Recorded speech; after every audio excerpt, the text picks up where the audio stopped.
इंसान में ये पैसा कमाने की जो हविस है ये इतनी ज्यादा होती है कि उसको जितना भी कमा ले वो कम लगता है। पाकिस्तान का इंटरनेशनल बॉन्ड भी बेहतर ट्रेड हो रहा है। जीपीए में से ग्रेड पॉइंट एवरेज है। आपसे ज्यादा हम एक्साइटेड। जी वो तो आप लोगों के अल्फाज और अदायगी से अंदाजा हो रहा है कि आप कितने खुश हैं। मुझे बहुत दिलचस्पी है उस सेशन में कि जिसमें वो एक मज़ाहिया मुशायरा होता है ना। भाई ये लोग कितने काबिल लोग हैं, जरा उनको सुने तो सही।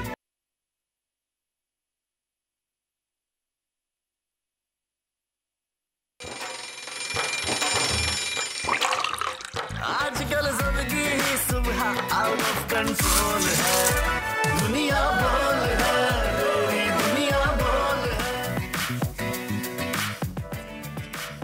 अस्सलाम वालेकुम नाज़रीन, प्रोग्राम में आपको खुश आमदेद कहेंगे। सुबह खैर, good morning and welcome to दुनिया बोल है। मैं हूं आपकी मेज़बान सहरिश जुहेब और मैं हूं मुदस्सर इकबाल। सुबह ही सुबह हमेशा की तरह आपको वेलकम करते हैं और साथ ही साथ सुबह के वक्त एक चीज़ हम ये देखते हैं कि जब इंसान निकल रहा होता है अपने माश के लिए, रोज़गार के लिए, और इंसानों से भी जल्दी हम ये देखते हैं परिंदे वो बाहर निकल रहे होते हैं। गांव देहात में देखते हैं अलग सुबह जो जानवर हैं वो बाहर फसलों की तरफ जा रहे होते हैं। तो एक बड़ा खूबसूरत सा समा होता है अर्ली इन द मॉर्निंग, जिसे कहते हैं डॉन, सहर, उसके वक्त। तो ये एक बड़ा ज़बरदस्त पता है, बड़े खुशकिस्मत होते हैं वो लोग जो कि जल्दी उठने की जिनको आदत होती है और वो ये नज़ारा देखते हैं। और पता है ये सेहत के लिए भी बहुत अच्छा होता है कि प्लेजेंट आपके सामने व्यू हो, हरियाली हो, चरिंद परिंद की आवाज़ें हों, तो ये एक मेडिटेशन भी है, बड़ा अच्छा महसूस होता है। और शहरों में वैसे ये चरिंद परिंद की आवाज़ें बहुत पार्क्स में जाके आती हैं। अच्छा मुदस्सर, जो आज का हमारा कोट ऑफ द डे है वो बड़ी अच्छी बात है जो कि मैं नाज़रीन के साथ शेयर करनी है।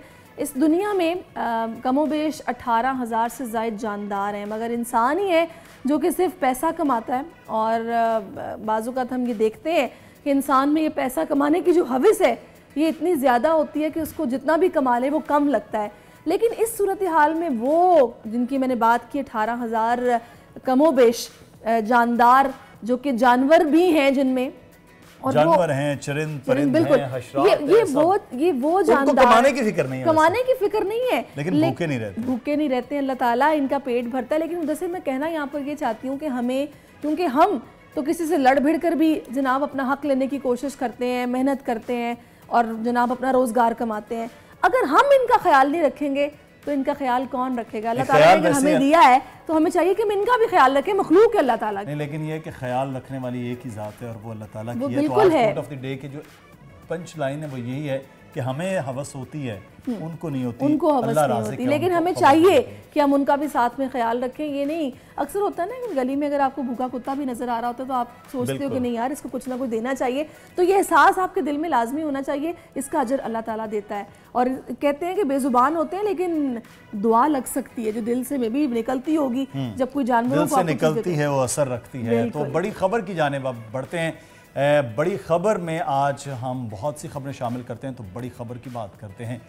कराची के इलाके गुलिस्तान जौहर में दिल दहला देने वाला वाक़या, घर से माँ और 3 बच्चों की लाशें बरामद। बच्चों की उम्रें 9 और 2 साल के दरमियान थी। मामला उलझा हुआ है। पुलिस ने सुलझाने के लिए बाप को हिरासत में ले लिया। निगरान वज़ीर आज़म के खलीजी ममालिक के दौरों के असरात, सऊदी अरब पाकिस्तान को दिए गए 3 अरब डॉलर्स की डिपॉजिट की मुद्दत में तौसीह कर दी। स्टॉक मार्केट में भी तारीखी तेज़ी है। पेट्रोलियम मसनूआत की कीमतों में भी कमी का इम्कान, लेकिन मुआशी बेहतरी के असरात क्या आम आदमी तक पहुँच रहे हैं? इस पर आज हम लाजमी बात करेंगे। पाकिस्तान को दुनिया का सस्ता तरीन मॉल कहा जाता है। वर्ल्ड स्टैटिस्टिक्स की रिपोर्ट। महंगाई से परेशान अवाम शशदर, क्या वाकई ऐसा है? गुज़श्ता चंद माह के दौरान मार्केट में अशिया खुरनोश की कीमतों में उतार चढ़ाव का जायजा भी प्रोग्राम का हिस्सा होगा। और सलीके से हवाओं में खुशबू जो घोल सकते हैं, अभी कुछ लोग बाकी हैं जो उर्दू बोल सकते हैं। 16वीं उर्दू कॉन्फ्रेंस का आज से कराची आर्ट्स काउंसिल में आगाज। उर्दू का जश्न खूब धूम से मनाया जाएगा। कितना खूबसूरत अंदाज जिसमें कहा गया है कि हवाओं में खुशबू घोल सकते हैं। अभी कुछ लोग बाकी हैं जो उर्दू बोल सकते हैं। बिल्कुल। तो हमारी तो कोशिश होती है कि हम सीखते रहें। हम अभी भी तालिब इल्म में उर्दू सीख रहे हैं क्योंकि उर्दू बड़ी ज़बरदस्त ज़ुबान है और हमारी अपनी ज़बान है तो हमें आनी चाहिए। तो लिहाजा ये कोशिश हमारी जारी रहेगी और हम इस तरह की कॉन्फ्रेंसेस से बहुत कुछ सीखते हैं, क्योंकि यहाँ पे वो दानिश्वर आए होते हैं कि जो कि अपना अपना एक्सपीरियंस शेयर करते हैं। आजकल सहरिश अपने बच्चों को वहाँ लेकर जाना बहुत ज़रूरी है। इंग्लिश मीडियम स्कूल है, घरों में इंग्लिश, स्कूल में इंग्लिश, वो कम्युनिकेशन की जितनी भी ज़बानें बोली जा रही हैं वो इंग्लिश के गिर्द ही। मसला ये ना कि पहले पेरेंट्स को भी ये समझाना पड़ेगा कि भाई आप उस तरफ इतना फोकस ना रखें। इसलिए तो आज हम प्रोग्राम में बात करने जा रहे हैं बिल्कुल कॉन्फ्रेंस के। चलिए जनाब, अब ट्रेंड्स पे आते हैं। तो मुदस्सिर, पहला जो ट्रेंड है वो है ऑस्ट्रेलिया वर्सेस पाकिस्तान। पाकिस्तान बमुकाबला ऑस्ट्रेलिया ट्रेंड कर रहा है, क्योंकि शाहीनों ने मिशन ऑस्ट्रेलिया के लिए टेस्ट कप्तान शान मसूद की सरबराही में सिडनी के लिए उड़ान भरी है। पाकिस्तान का पहला टेस्ट 14 से 18 दिसंबर तक पर्थ में खेला जाएगा।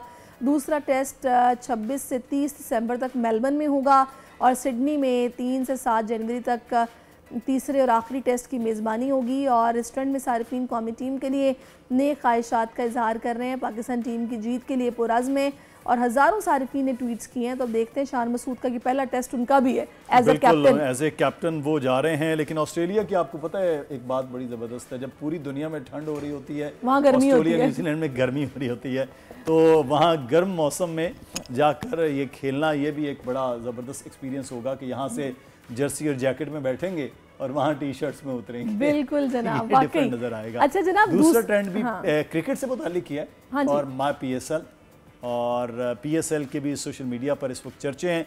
पाकिस्तान सुपर लीग का प्लेयर ड्राफ्ट 13 दिसंबर को लाहौर में हो रहा है। क्विटा ग्लैडिएटर्स को ड्राफ्ट में पहला खिलाड़ी पिक करना होगा। मकामी खिलाड़ियों को बरकरार रखने का अमल 10 नवंबर को मुकम्मल हो चुका। छक्के और चौकों की बरसात देखने के लिए क्रिकेट शायकीन ही बेकरार हैं। हर कोई अपने पसंदीदा क्रिकेटर को फॉर्म में देखने का ख्वाहिशमंद है। ट्रेंड में अब तक हज़ारों सारफीन ट्विटर पर इस वक्त जो एक्स पर अपने गुफ्तगू कर चुके हैं।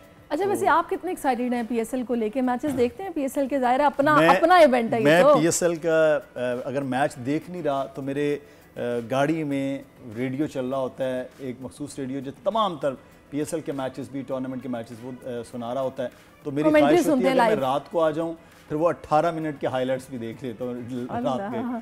तो अच्छा, यानी कि क्रिकेट देखते जरूर हैं, क्रिकेट से लगाव रखते हैं, आपको पता है। सही। लेकिन एक चीज़ इसमें है कि अब की बार शफल हो रहे हैं बहुत से प्लेयर। कोई किस सिटी में खेल रहा था वो कहीं और जा चुका है।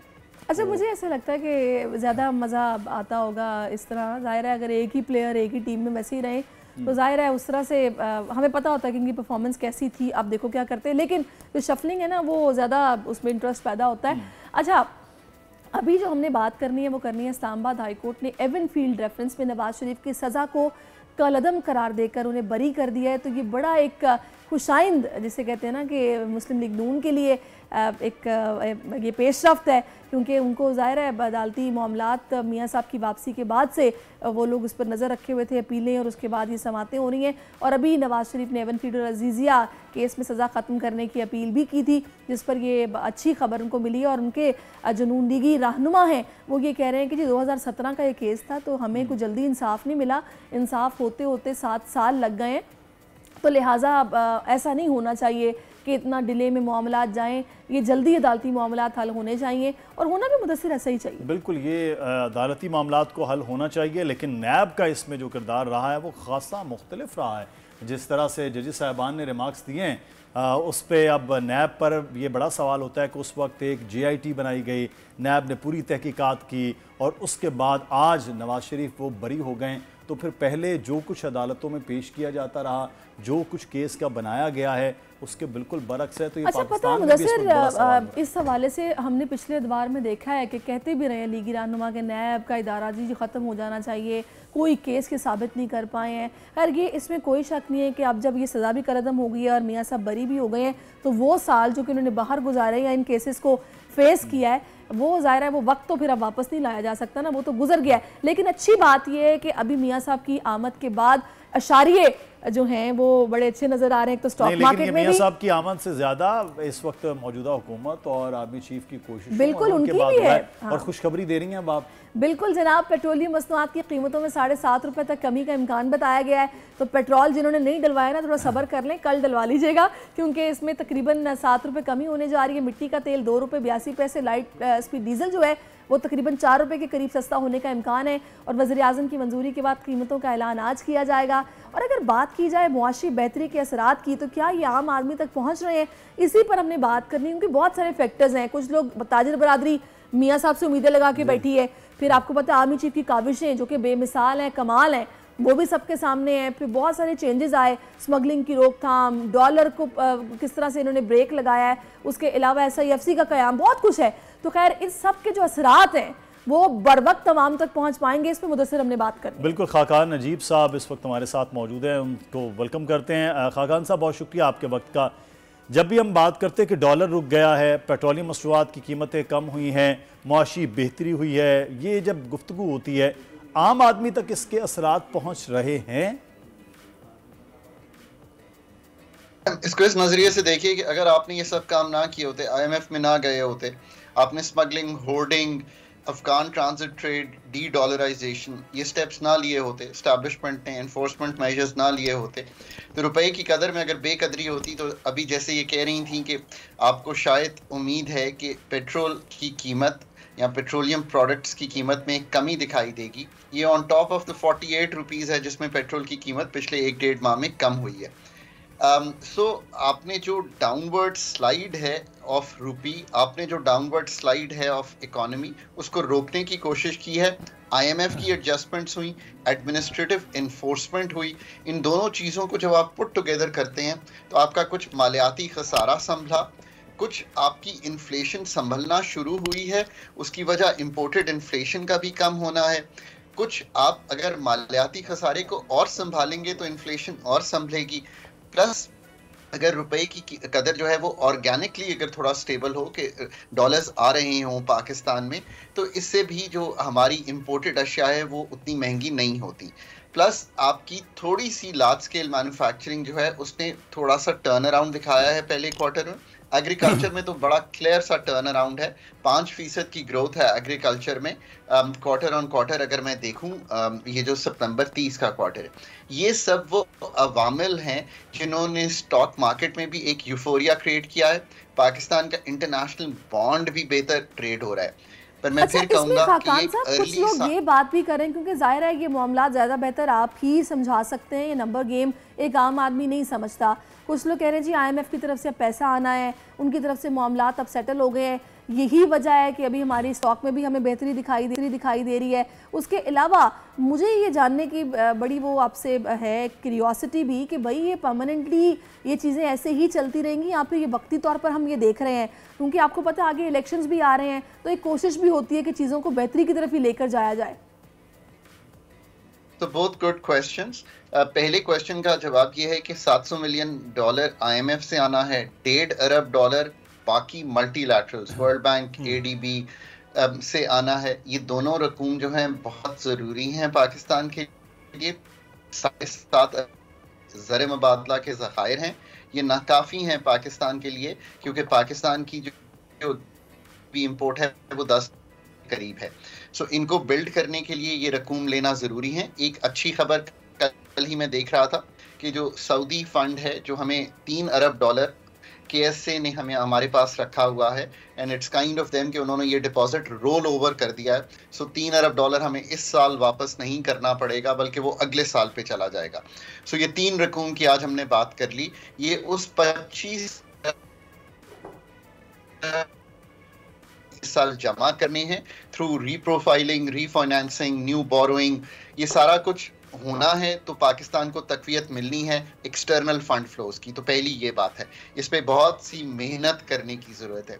इस मेहनत से ही अगले सवाल का जवाब है कि जो आपने स्टेप्स एडमिनिस्ट्रेटिव इन्फोर्समेंट के लिए हैं उन पे एक्सेलरेटर जो है वो और सख्त कीजिए, स्मगलिंग को रोकिए, डी डॉलराइजेशन को रोकिए, ये जो आउटसाइड मार्केट्स हैं इनको ठीक कीजिए। साथ साथ IMF के जो अहदाफ हैं इसमें अपना जो मालियाती खसारा है उसको शॉर्ट रन में एक्सपेंडिचर कम करके कट कीजिए, एक्सटर्नल फ्लोज को इंश्योर कीजिए, मार्केट्स को फंक्शन करने दीजिए on their own. Energy sector में चोरी रोकना एक चीज़ जो कि काबिल गौर है, क्योंकि मिडिल क्लास जो है वो बहुत ज़्यादा बैंक्स पे भी रिलाय करती है कि जाहिर है अगर कोई छोटा सा काम करना है, घर बनाना है, किसी को गाड़ी लेनी है, तो वो बैंक्स की तरफ देखता है कि वहाँ से उसको लोन मिल जाए तो वो अपना काम कर ले, लेकिन इंटरेस्ट रेट इतना ज़्यादा है कि फ़िलहाल लोग अवॉइड कर रहे हैं बैंक्स को।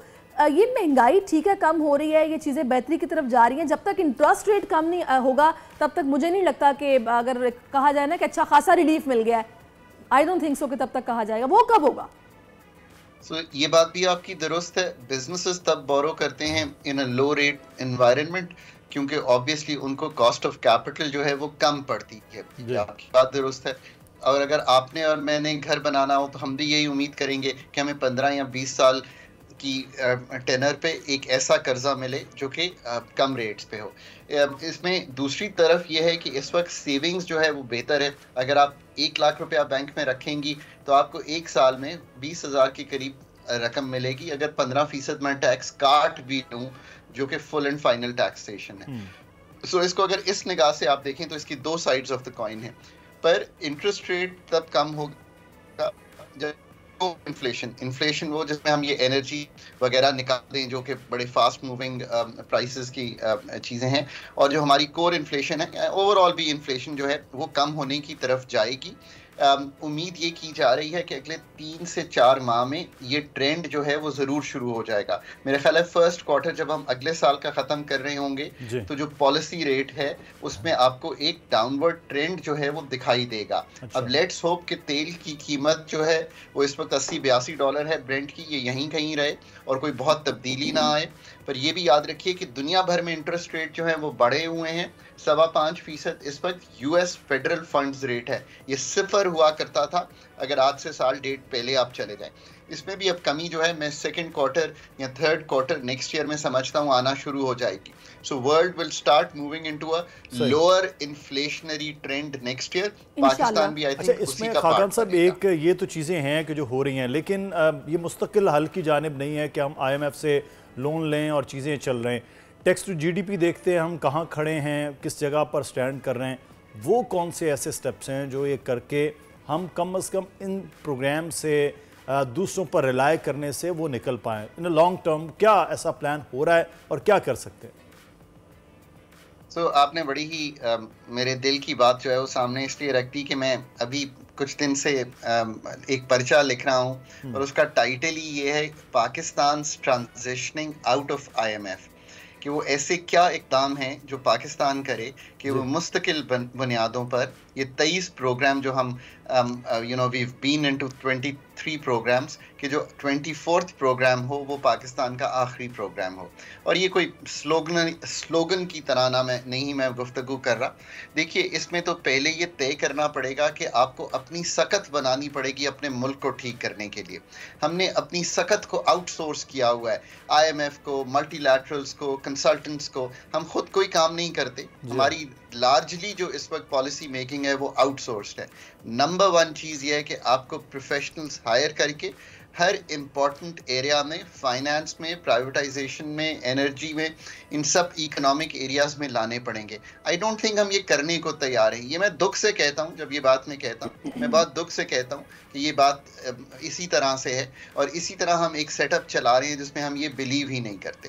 हमारा बिजनेस मॉडल जो है वो रिलाई ही डेट मनीज पे करता है और एक्सटर्नल एडवाइस पे करता है। फिर वो बाकी आकर ये जो सारे काम हैं, एक्सपेंडिचर का एक बहुत बड़ा रिफॉर्म है। लोग आपसे सोशल कॉन्ट्रैक्ट तब आपका ठीक होगा कौम के साथ कि अगर वो देखेंगे कि उनके दिए गए टैक्स के पैसे जो हैं वो स्टेट ओन्ड एंटरप्राइजेस के नुकसानात पे नहीं, वो उन चीज़ों पर इस्तेमाल हो रहे हैं जिनसे वाकई पाकिस्तान का इंफ्रास्ट्रक्चर या सॉफ्ट इंफ्रास्ट्रक्चर बिल्ड हो रहा है। इंफ्रास्ट्रक्चर हार्ड भी बिल्ड करना है, सॉफ्ट इंफ्रास्ट्रक्चर भी बिल्ड करना है।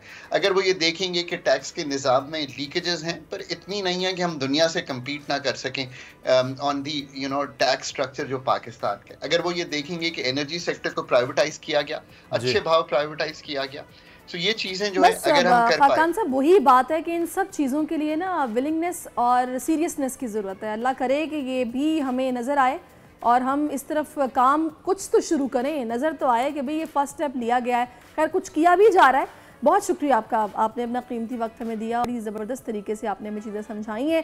अब हमें आगे बढ़ना है, आगे बढ़ना है और कराची से अफसोसनाक खबर एक शामिल करनी है। गुलिस्तान जौहर का इलाका है, ब्लॉक 5 है। दिल दहला देने वाला नाज़रीन एक वाक़या सामने आया है कि घर से माँ और 3 बच्चों की लाशें मिली हैं। जांबाग घर वालों का गला काट कर बहिमाना तरीके से कत्ल किया गया। मकतूला खातून की शनाख्त 35 साला साइमा के नाम से हुई। कत्ल किए गए 3 बच्चों में 9 साला अशद, 7 साला शाहजैन और 2 साला बच्ची शामिल हैं। मकतूला खातून के शोहर अरशद अली केबल का काम करता है। अरशद के मुताबिक वक़ूए के वक्त वो घर पर मौजूद नहीं था। पुलिस ने शोहर अरशद को तफ्तीश के लिए थाने भी मुंतकिल कर दिया है।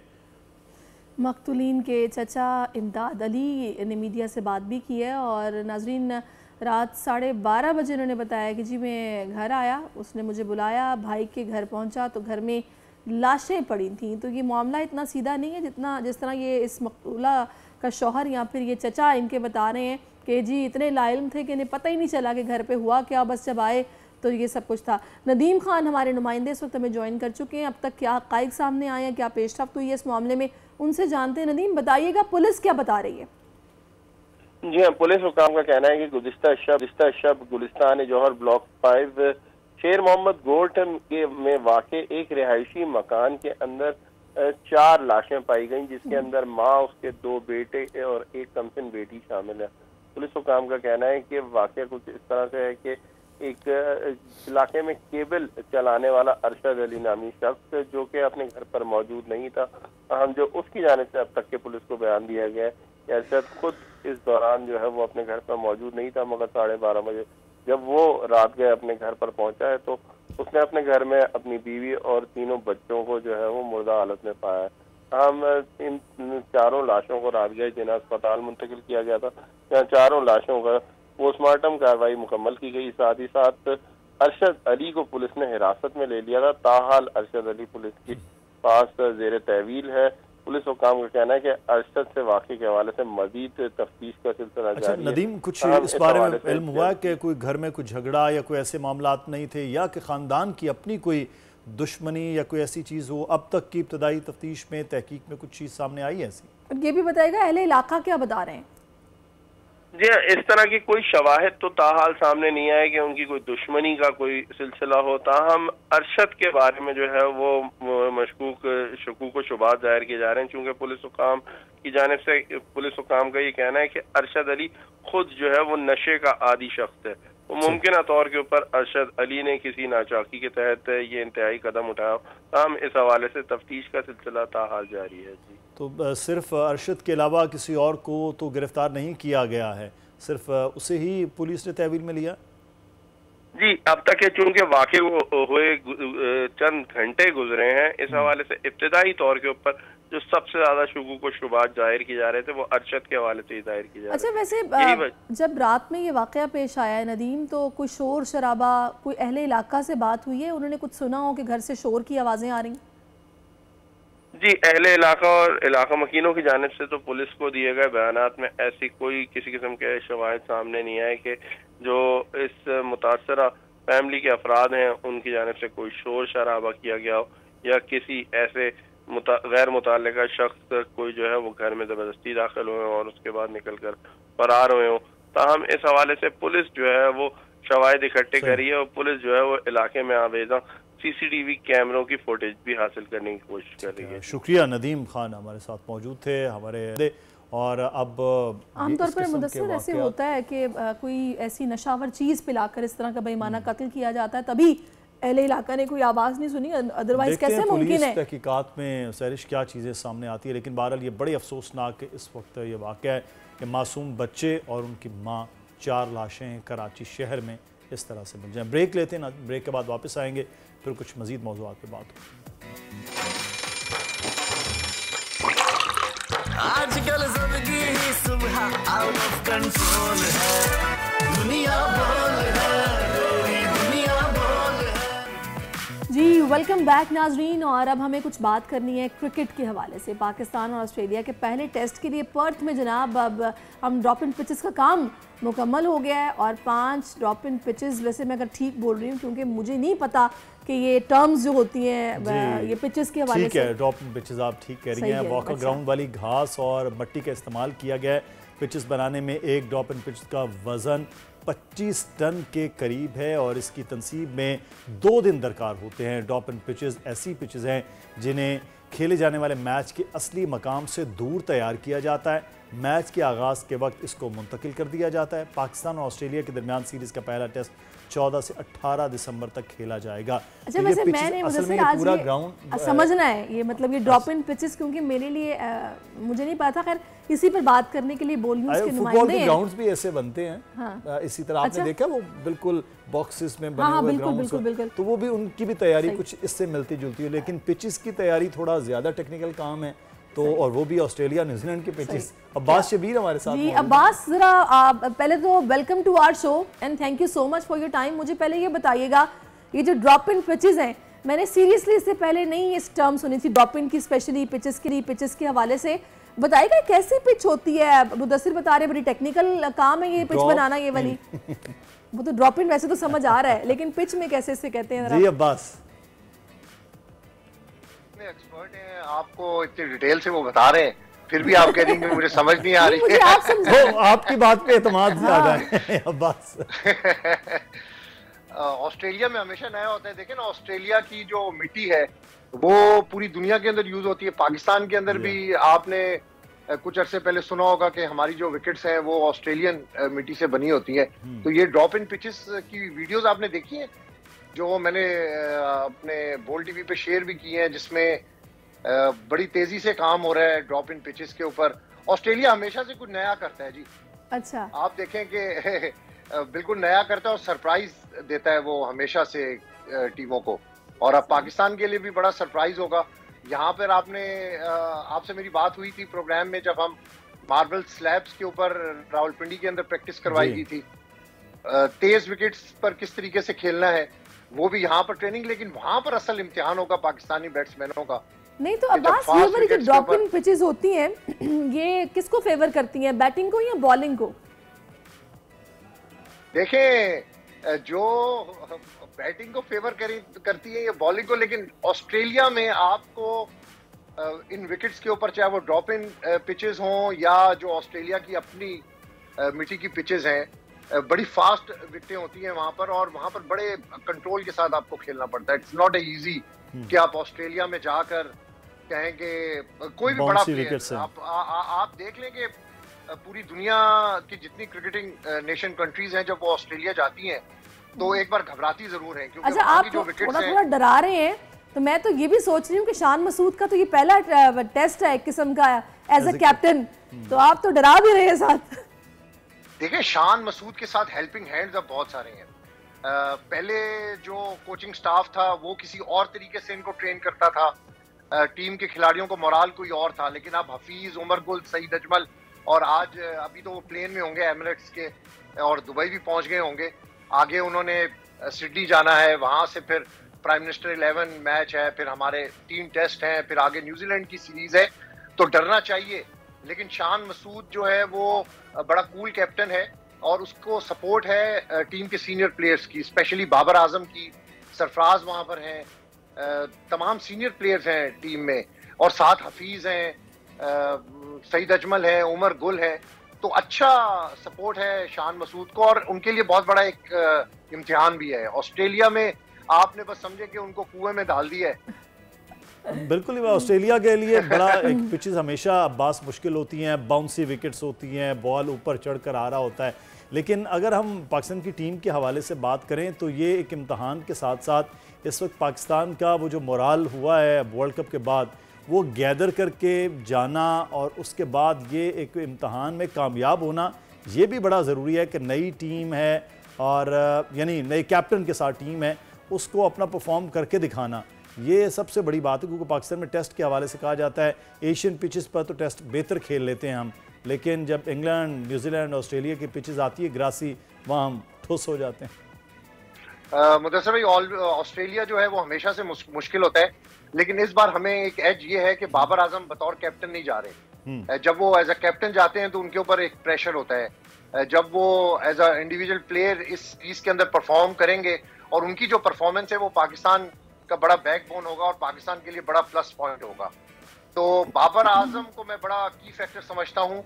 ठीक है, शान मसूद भी मैंने आपको बताया कि बड़ा कूल प्लेयर है, उसके साथ सपोर्ट करने वाले भी रिजवान भी हैं, इमामुल हक भी हैं, टेस्ट के अंदर इम्कान है कि वो अच्छा खेलेंगे। चले जी, वर्ल्ड कप में तो हमारी बड़ी अजीब सी परफॉर्मेंस भी एंट्री है और साइन की भी एंट्री है, फिर साथ सरफराज भी हैं। तो हमारी बेस्ट विशेस हमारी टीम के साथ हैं। जाते जाते मैं चाहूंगी अब्बास जल्दी से मुझे बता दें आपके पीएसएल को लेके कितने एक्साइटेड हैं आप, क्योंकि इस दफा प्लेयर्स शफल भी हो रहे हैं, चीजें कुछ मुख्तलिफ होने जा रही हैं। देखिए पीएसएल हर साल जो पाकिस्तान का ब्रांड है वो बेहतर से बेहतर होता जा रहा है। ज़का अशरफ साहब जब 2012 में आए थे तो उन्होंने पीएसएल की बुनियाद रखी थी, बदकिस्मती थी वो चले गए, सारा क्रेडिट जो बाकी आने वाले चेयरमैन थे उन्होंने ले लिया। अब फिर दोबारा से वो हैं और पीएसएल को थोड़ा सा रिफाइन कर रहे हैं। आपने देखा ना शफलिंग भी पीएसएल के अंदर बहुत हो रही है और ड्राफ्टिंग भी दिसंबर में है, तो बड़ा जबरदस्त माहौल होगा पाकिस्तान के अंदर। और हमेशा से पीएसएल का बड़ा क्रेज है जब हम अपने सर्द मौसम में अब पीएसएल के ड्राफ्टिंग से लेकर तो पाकिस्तान की टेस्ट सीरीज, फिर न्यूजीलैंड में T20 सीरीज, सब कुछ पाकिस्तानियों को रजाई और मूंगफली के साथ मैचेस देखने को मिलेगा। और टाइमिंग भी बड़ी अर्ली मॉर्निंग होती है, यही वक्त होगा जब मैच खत्म हो रहे होंगे। बहुत शुक्रिया, हमारे साथ मौजूद थे अब्बास शब्बीर आपका, और पाकिस्तान टीम के लिए एक तमन्नाएं हैं वो इस वक्त ट्रैवल कर रहे हैं और आगे बढ़ेंगे। और अब बात कर लेते हैं कुछ स्टूडेंट्स की। तो हुकूमत ने स्टूडेंट्स के इम्तहानी नताइज का मैकेनिज्म तब्दील कर दिया, नताइज की नई पॉलिसी अब मुतारिफ हुई है। बिल्कुल जनाब, कहा यह जा रहा है कि बहुत से तलबा और वालिदैन कन्फ्यूजन का शिकार हैं कि आखिर की नई तब्दीली जो राइज हो गई है वो क्या है। दरअसल F ग्रेड और जो नंबर्स थे ना वो मेरा ख्याल है कोई 33 नंबर बताए गए थे पासिंग मार्क्स होंगे, वो अब सिस्टम ख़त्म कर दिया गया है और अब एक नया निज़ाम है जो कि आ गया है। तो पुराने निज़ाम में जब किसी तालिब इल्म को कोई मजमून पास करना होता था तो 33 नंबर बड़े कम थे जो कि वो दरकार होते थे। तो अब सुना ये ख़त्म हो गया है, तो अब तो ज़्यादा मेहनत करनी पड़ेगी। 40% 33 से बढ़ाकर कर दिया गया है। तो वो नौजवान जो पूरा साल किताबों को हाथ नहीं लगाते और बस आखिर में कोशिश करके इधर उधर से बस 33 नंबर ले लेते हैं, उनके लिए थोड़ा सा मेरा ख्याल है कि अब ये ख़तरा जो है उसकी घंटी बज गई है कि भाई पढ़ाई करनी है, ऐसे नहीं हो सकता। तो जनाब ग्रेड्स अब ये जो बनाए गए हैं या फिर ये जो GPA जिसका तायुन अब किया गया है, ये क्या है, इस पर बात करने के लिए इस वक्त हमारे साथ बड़े ज़बरदस्त मेहमान मौजूद हैं। जी, हमारे साथ डायरेक्टर एजुकेशन हमीद अलवानी साहब हैं सहरिश, और ये 33 नंबर की भी कहानी की बात करते हैं, लेकिन ये इस निज़ाम के हवाले से बात करेंगे। बहुत शुक्रिया आपके वक्त का। अच्छा, ये बताइए ये जो निज़ाम चेंज किया जा रहा है कि अब 33 की बजाय अब और F ग्रेड की बजाय चीज़ें चेंज हो रही, इससे क्या फ़र्क पड़ेगा? देखिए, इससे कुछ चीज़ों के तो फ़वाइद हैं लेकिन कुछ इसके डीमेरिट्स भी कुछ हैं। मेरिट्स में जैसे आप कहें कि हमारे यहाँ जो क्योंकि मार्किंग सिस्टम चलता है, जो हमारे नंबर्स का जैसे आप सादे लफ्ज़ों में कहें कि चलता है, तो उसमें के दुनिया जो है GPA पे है। अब जब हमारे स्टूडेंट्स जब बाहर के लिए अप्लाई करते हैं एडमिशन्स के लिए या तमाम चीज़ों के लिए, तो हमारे पास क्योंकि वो परसेंटेज या मार्क्स में होता है तो हमें उसकी इक्वलाइजेशन लेनी पड़ती है हैक से, हायर एजुकेशन कमीशन से, और उनको एडमिशन लेने में दिक्कत होती है। इसी तरह स्कॉलरशिप लेने में भी दिक्कत होती है क्योंकि हमारा निज़ाम उससे मुख्तलिफ है। तो इसके लिए एक फ़ायदा तो ये है कि हम उसको GPA पे ले आएँ तमाम चीज़ों। GPA हमारे पब्लिक या प्राइवेट यूनिवर्सिटीज़ में तो है लेकिन क्योंकि स्कूल्स कॉलेजेस में नहीं था, तो ये इसीलिए मुतराद कराया गया है। नंबर 2 इसमें ये है कि बेसिकली हमारे पास मार्क्स के पीछे रेस बहुत है, जिससे बच्चा जो है एक मेंटली डिप्रेस होता है। वालिदैन जायज़ और नाजायज़ तरीके से चाहते हैं कि मेरे बच्चे के इतना मार्क्स ज़्यादा से ज़्यादा आएँ। फिर हमारे पास कॉम्पिटिशन ये होता है, कुछ कॉलेजेस या स्कूल्स का फ़ायदा उठाते हैं कि जी 97% मेरी कॉलेज या स्कूल से बच्चे हुए हैं तो इससे 95 हुए हैं। तो ये एक रेस होती है जिससे इसके बहुत ही नताइज जो है, जिससे बच्चों को, वालिदैन को और सिस्टम को नुकसानात होते हैं। प्रेशर में रहते हैं, डिप्रेशन में रहते हैं, जायज़ नाजायज़ वसाइल इस्तेमाल करते हैं कि किसी तरह हमारा बच्चा 97 अगर इस स्कूल के बच्चा पास आउट 97 पे कर रहा है, the rest of the remaining schools and trying to get 98%। तो एक रेस है। जबकि GPA हमें जो है GPA मीन्स एक ग्रेड, आपका ग्रेड पॉइंट एवरेज है, जो ग्रेड पॉइंट एवरेज पे आपको है 4 GPA है, आपका 3.5 है, तो उसमें ये जो मार्क्स का है वो सिलसिला नहीं हुआ। अब इसमें मैं एक चीज़ और भी सोच रही हूँ कि हम अक्सर खबरें पढ़ते हैं, इस तरह की खबरें मिलती हैं कि जी टीचर ने इतने मार्क्स देकर आधी क्लास को पास कर दिया, जिसके बाद एक वबाल खड़ा हो जाता है कि स्टूडेंट्स आ जाते हैं कि जी हमने तो इतनी मेहनत की थी, मेरे मार्क्स कम हैं, इस तरह मार्क्स कैसे ज़्यादा आ गए। तो इस चीज़ को, इस सिस्टम को बेहतर करने के लिए भी मार्किंग बड़ी ज़रूरी है जो बेहतर हो। नहीं, मार्किंग बहुत ज़रूरी है और तमाम चीज़ें, लेकिन ये एक माफिया है। देखें, ये हमारे पास अनफॉर्चुनेट है कि आप देखें ना, अभी भी आपका MD-CAT का पेपर लीक हो गया, रिसेंट ये आपका स्कैम है। इससे पहले आप देखें सेंटर्स आपके चेंज हो जाते हैं।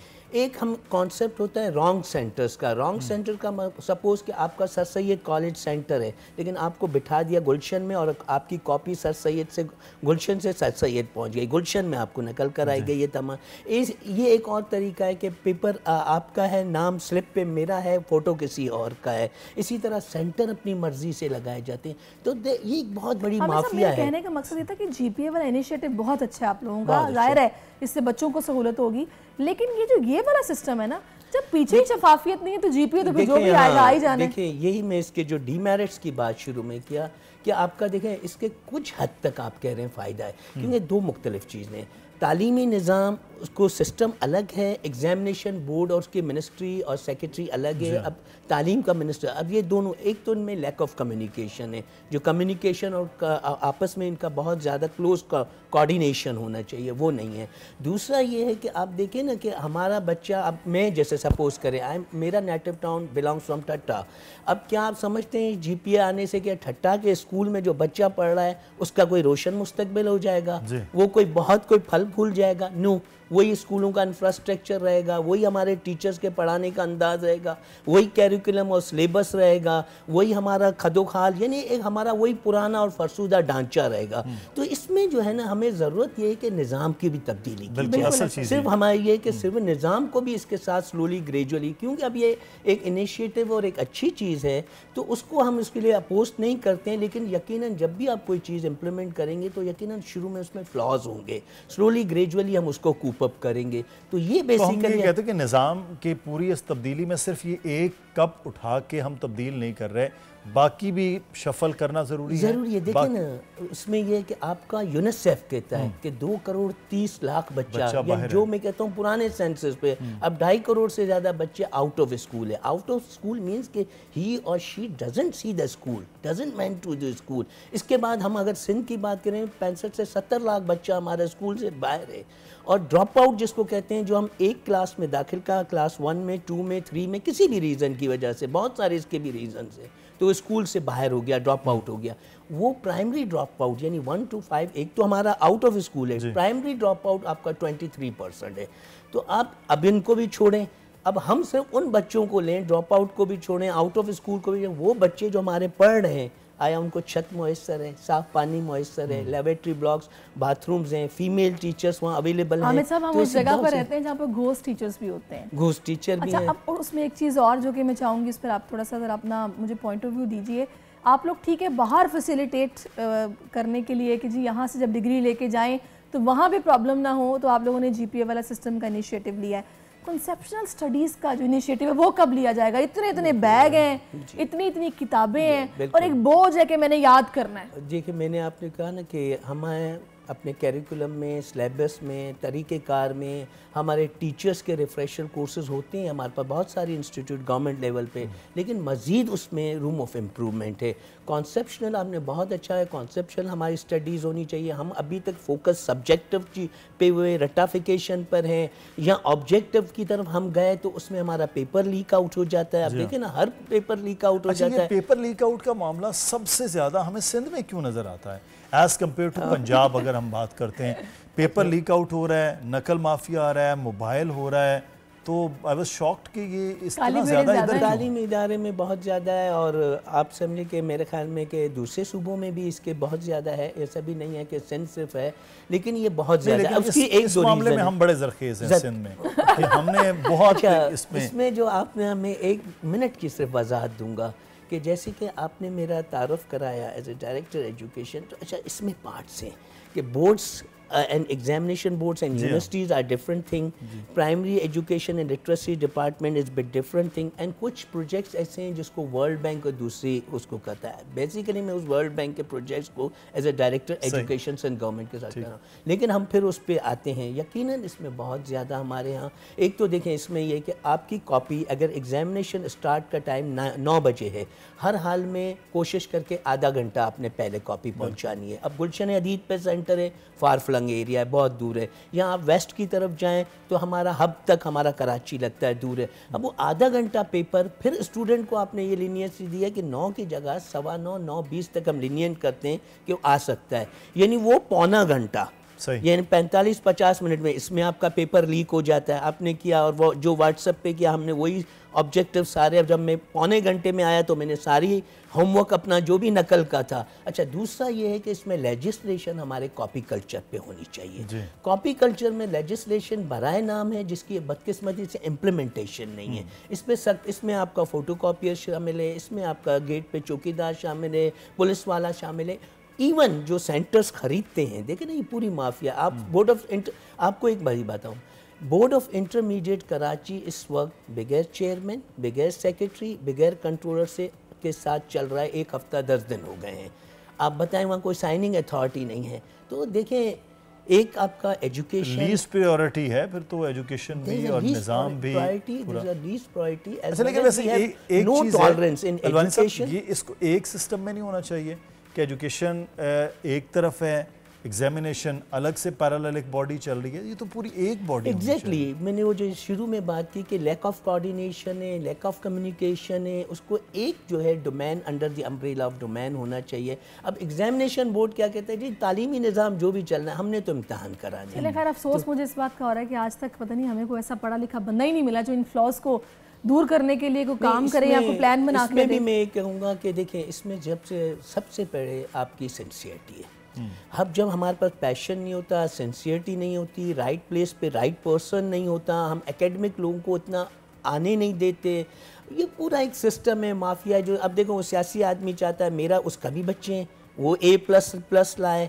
फिर जो एजेंसियों के लोग हैं, जो आपके गवर्नमेंट ऑफिशियल हैं, जो ब्यूरोक्रेट्स हैं, हम बैठे हुए, हर कोई बात है। सर, उनके तो बच्चे वैसे ही ग्रामर स्कूल्स में पढ़ रहे होते हैं, डिफरेंट बड़े स्कूलों में पढ़ रहे होते हैं। एक तो आम आदमी का बच्चा है जो गवर्नमेंट के स्कूल में। इसमें आप लोगों ने जो पासिंग मार्क्स हैं वो 33 से बढ़ाकर अब 40% उसकी रख दी है।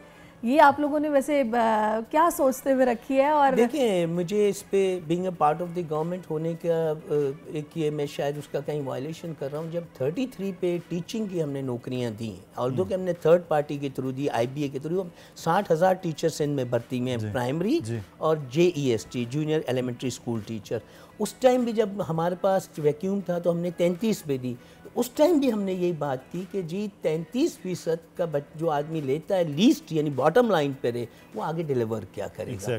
तो ये अनफॉर्चुनेट है। इसमें बहुत सारी, लेकिन उसमें भी तो उस वक्त अलवानी साहब मसला ये हुआ था कि लोग पास ही नहीं हो रहे थे, बिल्कुल। उस यूनियन में काफ़ी सीटें आपकी वैकेंट और वैक्यूम थी, तो अल्टीमेटली उसको हमें, आपको एक बात इसका मौके का फ़ायदा था, 78% बलूचिस्तान की और 58% हमारी सिंध की बच्चियाँ कभी स्कूल ही नहीं गई हैं। तो आप देखें ना, हम कहाँ खड़े हुए हैं, वेरी वल्नरेबल कंडीशन। तो इसमें बहुत ज़रूरत है इसमें काम करने की। अच्छा, इम्प्लीमेंटेशन आपकी पॉलिसी, अब जो GPS सिस्टम हमारी ये गवर्नमेंट लाई है, यूनानिमस लाई है, लेकिन केयरटेकर गवर्नमेंट है। आप समझते हैं कि अल्लाह करे इसकी सस्टेनेबिलिटी रहे, इसकी कंटिन्यूटी रहे, ये भी एक सवालिया निशान है। अच्छा, आपने 58% के हवाले से कहा कि हमारी बच्चियाँ स्कूल जो है वो नहीं है। एक वाक़या मैं आपको थोड़ा सा, जनरल मुशर्रफ जब प्रेसिडेंट थे तो उस वक्त ये कुछ अजला में पढ़ा लिखा पंजाब के नाम से, पंजाब में एक पूरी स्कीम जो है वो चली थी बाय फंडेड।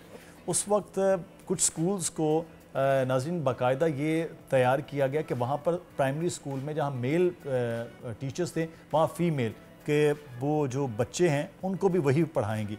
अच्छा, वहाँ ड्रॉप आउट कम हुआ, ड्रॉप आउट ज़्यादा हो रहा है, मेल टीचर होता है, डंडा वंडा लड़कों पे ज़्यादा चलता है, लड़कियों में निस्बतन वो कम, तो ड्रॉप आउट कम हुआ, ये भी एक बड़ा है। तो जब हमारी बच्चियां स्कूल नहीं जा रही तो कल को वो टीचर कैसे बनेंगी, और हम वो एजुकेशन के निज़ाम को और सिस्टम को बेहतर, तो फ़ीमेल टीचर मुझे ये लगता है कि वो बहुत अच्छी टीचर, स्पेशली प्राइमरी और एलिमेंट्री सेक्शन में वो बड़ा अच्छा पढ़ाती हैं, अगर ऐसा हो।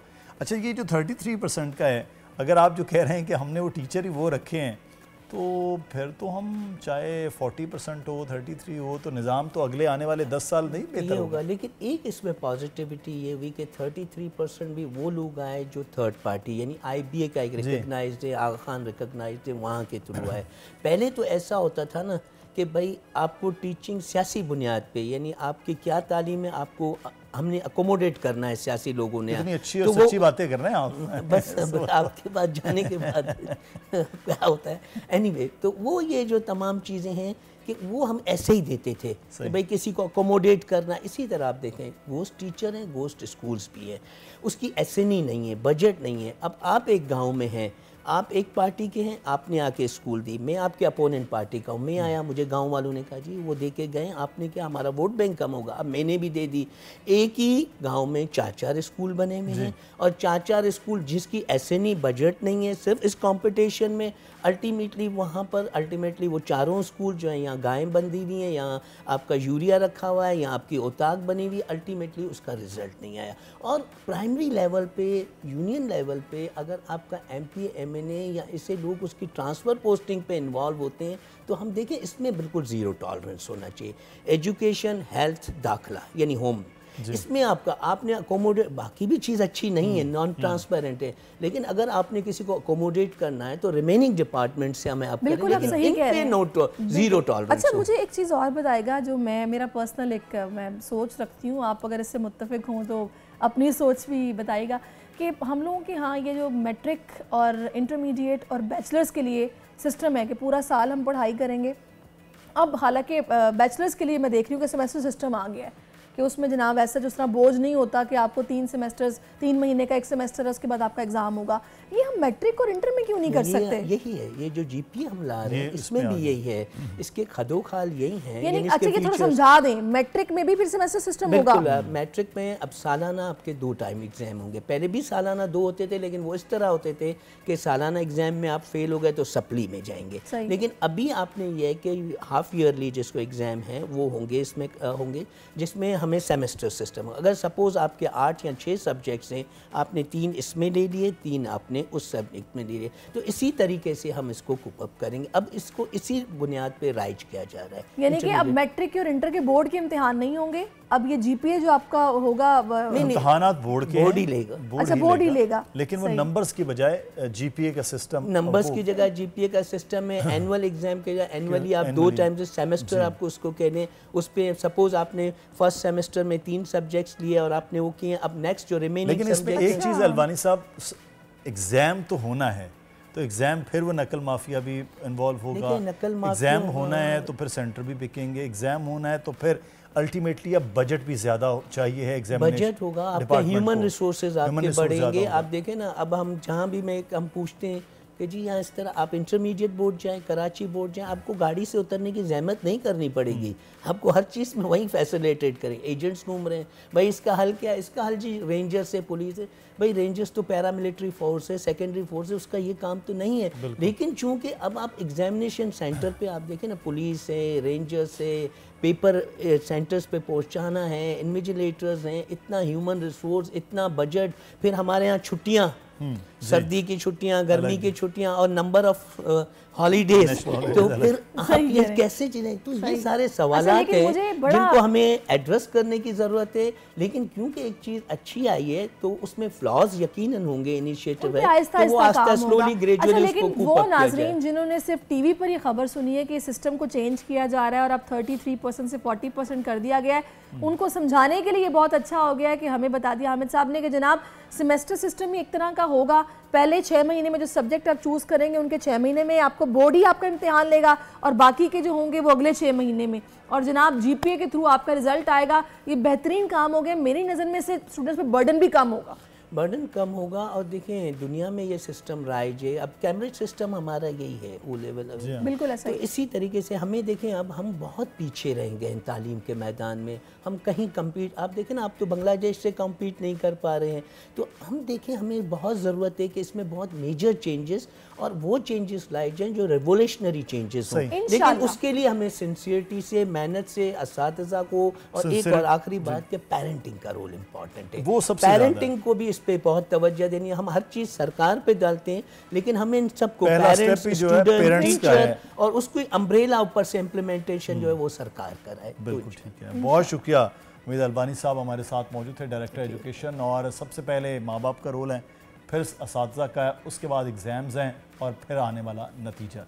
बिल्कुल जनाब, और इसी अच्छी खबर के साथ अब हमें वक्फा लेना है। वक्फे के बाद फिर से आपकी खिदमत में हाजिर होते हैं। आप देखते रहिए दुनिया बोल है। आजकल जिंदगी ही सुबह आउट ऑफ कंट्रोल है, दुनिया बोल है, मेरी दुनिया बोल है। आज से कराची में 4 रोज़ा 16वां उर्दू फेस्टिवल जिसका आगाज़ होने जा रहा है। कराची आर्ट्स काउंसिल में होने वाले अदबी मेले में 200 से ज़ायद अदीब शिरकत करेंगे, जबकि रवा साल आर्ट्स काउंसिल कराची भारतीय अदीब जावेद सिद्दीकी के खाकों की किताब मंजर आम पर ला रहा है। भारतीय सहाफ़ी सईद नकवी की मुसलमान लापता हो गए की तकरीब रोनुमाई कर रहे हैं। फेस्टिवल में आज शाम को जश्न खुसरो का भी एहतमाम किया गया। मुदस्सिर, आप कितने एक्साइटेड हैं? मैं तो बहुत ज़्यादा एक्साइटेड हूँ और हर साल की तरह जो कॉन्फ्रेंस है उसमें शिरकत भी करेंगे, मुख्तलिफ सेशन भी होंगे। लेकिन अभी हम कुछ बात कर रहे थे कि एक ही वक्त में 2-2 सेशन चल रहे होते हैं और उस वक्त एहसास होता है कि यार इधर जाना है, इधर जाना है, मिस करना है। भाई यहाँ पे आलमी मुशायरे भी हैं, गज़ल भी है, थिएटर प्ले भी है, बहुत कुछ है, बड़े सेगमेंट्स रखे गए हैं और एक से एक सेशन जो है वो बहुत अच्छा होता है। लोगों को ये लग रहा होता है कि शायद सिर्फ उर्दू पे बात हो रही है, तो उर्दू में बात होते हुए हर सेगमेंट पे बात होती है। और हम हमारे साथ इस आलमी उर्दू कॉन्फ्रेंस के हवाले से बात करने के लिए स्टूडियो में मौजूद हैं सेक्रेटरी हैं आर्ट्स काउंसिल कराची के प्रोफेसर एजाज फारूकी साहब। प्रोफेसर बहुत शुक्रिया, कैसे हैं आप? शुक्रिया, बहुत एक्साइटेड हैं? Thank you very much. बहुत और आपसे ज़्यादा हम एक्साइटेड। जी जी, वो तो आप लोगों के अल्फाज और अदायगी से अंदाज़ा हो रहा है कि आप कितने खुश हैं इसी बात से। अच्छा, क्या इस बार कुछ नया है, क्या है जो लोग इंतज़ार कर रहे हैं, तो उनके लिए सरप्राइज़ क्या? देखिए, ये तो हमारी 16वीं कॉन्फ्रेंस है और कंटिन्यूटी के साथ है। किसी भी अदारे में आपने ये नहीं सुना होगा कि इतने तसलसल के साथ ये 16 आलमी कॉन्फ्रेंसेस हो चुकी हों, ये मुमकिन ही नहीं होता। पहली बात तो ये। दूसरी बात यह कि इसमें 45 से ज़्यादा सेशंस हैं। अभी आप डिस्कशन हो रहा था और आप पूछ रहे थे कि भाई ये 2-2 से मैं 3 जगहों पर हो रहा होता है। ऑडिटोरियम 1, ऑडिटोरियम 2, लॉन, तीनों जगह एक वक्त में सेशंस हो रहे होते हैं। अच्छा, अगर हम इनको वक्तन फवतन कराते रहे कि भाई एक सेशन चल रहा है, फिर दूसरा उसी जगह, तीसरा उसी जगह, तो हमें पूरा 1 महीना चाहिए। 45 से ज़्यादा तो सेशंस हैं। बिल्कुल। तो ये तो कॉन्फ्रेंस कहना इसके साथ जाती है, ये तो एक तरीके से सुपर कॉन्फ्रेंस कहना चाहिए। मैं हमारे जो प्रेसिडेंट है, फेस्टिवल कहूंगी एक। अच्छा, इसमें मैं ये अच्छा, ये अब जो बात कर रहे हैं ना, अब नाज़रीन जो इसकी मिसाल करें, एक की बजाय 3 सेशन। मैं इस पर जब कल देख रहा था, तीसरे दिन यानी कि हफ्ते को 3 बजे के वक्त बच्चों के अदब के मशाहिर 3 बजे है। सेम टाइम में उस वक्त जोश मरिया आबादी एक याद दस्तावेजी फिल्म इकबाल हैदर, ये 3 बजे है। अच्छा, उसके बाद 3 बजे सराइकी ज़बान और अदब के मशाहिर, ये भी उसी वक्त पे हो रही है। तो ज़बान पर बात हुई। देखिए, हमारे यहाँ उर्दू कॉन्फ्रेंस है, मगर हम सबको लेकर चलते हैं साथ। पंजाबी में एक सेशन है हमारा, सराइकी में एक सेशन है, सिंधी में एक सेशन है, बलूची में एक सेशन है। देखिए, इनके अदबी हलकों में एक से काबिल आदमी होता है। हम उनको कोशिश करते हैं कि निकाल कर लाएं, लोगों को बताएं कि भाई ये लोग कितने काबिल लोग हैं, ज़रा उनको सुने तो सही। तो इस तरह से जो पूरे अच्छा अपनायत भी महसूस होती है। फिर उस ज़बान को बोलने वालों का एक इज्तिमा भी हो जाता है, लोग आते हैं, खुश होते हैं। एजाज साहब, अभी जैसे कि अभी हम ये सेशंस की बात कर रहे हैं, तो आप लोग यूट्यूब पर भी इसको स्ट्रीम करेंगे ताकि जिनका रह जाए तो बाद में वो उस पर देख सकते हैं। और लाइव भी चल रहा होता है हमारा प्रोग्राम, बिल्कुल सारे लोग देख रहे होते हैं, क्योंकि हमारे आर्ट्स काउंसिल में गुंजाइश तो ऐसी होती है ना कि जैसे एक सेशन चल रहा है हमारा उधर, तो अगर वहाँ भर जाते हैं, इफ्तिदाई है, तो हमें स्क्रीन पर बाहर बिठाना पड़ता है। तो और जो लोग नहीं पहुँच पाते हैं वो लाइव देख रहे होते हैं हमारे। किताबें कितनी लॉन्च हो रही हैं? किताबें तो काफ़ी सेशंस हैं उनके, और उसमें जो कई सेशंस हैं उनके, उसके अंदर बाकायदा लोगों की किताबें काफ़ी हैं। बिल्कुल, बहुत ज़्यादा है। मिर्ज़ा अतर बेग साहब के साथ मुलाकात वो आज के सेशन में है। नाज़रीन, अगर आज ही आप जाएंगे, जश्न खुसरो है आज, कव्वाली है, हाँ, और उससे पहले आज तकरीबन 4 बजे इसका आगाज़ हो रहा है। इफ्तिताही इजलास है, उसमें बड़े तमाम अदीब हैं, मुफक्कर हैं, वो तमाम लोग मौजूद होंगे और वज़ीर आला सिंध भी आज उनके साथ मौजूद होंगे। मुझे ये बताइएगा तो मीर की 3 सदियाँ, मीर की ज़बान, गालिब की ज़बान, 3 सदियों पर डिस्कशन होगा मीर के। आप तस्वुर कीजिए, देखिए, मीर की ज़बान, गालिब की ज़बान, वहाँ से चलते हुए इकबाल, फैज़ और आज तक 3 सदियों पे उर्दू ज़बान की बात है। बहुत बड़ी बात है। अच्छा, इसमें मुझे बताइएगा, इंटरनेशनली कितने आप लोगों ने ऐसे गेस्ट हैं जिनको मदऊ किया हुआ है, इनवाइटेड है, जो इस कॉन्फ्रेंस का हिस्सा होने जा रहे हैं? फिजिकली या फिर किस तरह वो पार्टिसिपेट? अमेरिका से आ रहे हैं, आए हुए हैं। अच्छा, इंग्लैंड से आए हुए हैं, बेल्जियम से आए हुए हैं, जापान से आए हुए हैं, टर्की से आए हुए हैं। जबरदस्त। तो मुख्तलिफ कंट्रीज से लोग आए हुए हैं और यहाँ बाकायदा और बहुत खुश हैं वो लोग इस बात पर। और भारत से? इंडिया से नहीं आ पा रहे हैं। हर साल आते थे, मगर जब से ये हालात ख़राब हुए तो वो लोग फिर ऑनलाइन हमारे साथ अवेलेबल होते हैं, मगर आते नहीं हैं। उनकी ऐसे एक रंग अलग होता था। जावेद अख्तर साहब, गुलजार साहब।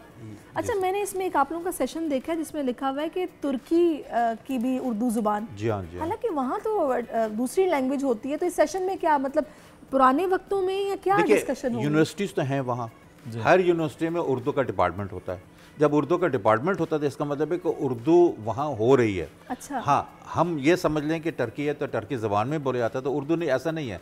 जापान का सेशन है हमारे यहाँ, टर्की का है, ईरान और ईरान में तो बहुत काम। जी हाँ, ईरान तो सारा ये, चूँकि उर्दू तो मिक्सचर है इन तमाम ज़बानों का। अच्छा, मुझे बहुत दिलचस्पी है उस सेशन में कि जिसमें वो एक मज़ाहिया मुशायरा होता है ना। जी जी। और ऐसी मज़ेदार बातें होती हैं। अब वो मज़ा हमें टीवी पे नजर नहीं आता। सही कह रहे हैं, वो लाइव देखने का मज़ा ही अलग है। मज़ा ही अलग है। उस सेशन को बहुत एंजॉय करेंगे, तो आप ज़रूर शिरकत कीजिएगा। बिल्कुल। ये और हर सेशन के हर दिन एंड जो होगा, मिसाल आज कव्वाली है जी, कल आलमी मुशायरा है, परसों आलमी मुशायरा है, फिर चौथा दिन जो है उसमें ये हमारा आखिरी दिन का एक रक्स का हमारे एकेडमी है, उसके ट्रेनिंग दी हुई है, उनका है इख्तितामी इजलास है, उसके बाद फिर ये 16 साल से ये हो रही है, तो वैसे अप्रॉक्सीमेटली कितने लोग इसमें शिरकत करते हैं हर साल, कुछ अंदाजा है? तो रेला काउंट करना तो बहुत मुश्किल काम है। अरे आप आकर जब देखिए तो यहाँ तो ऐसा लगता है कि एक तरफ से रेला आ रहा है, दूसरी तरफ से रेला आ रहा है, वो एक जश्न होता है। सुबह 11 से रात 12 बजे वाला वो सेशन, और लोगों के लिए एक बड़ा अच्छा होता है कि आप जब जाते हैं तो आपको एक से एक सेशन।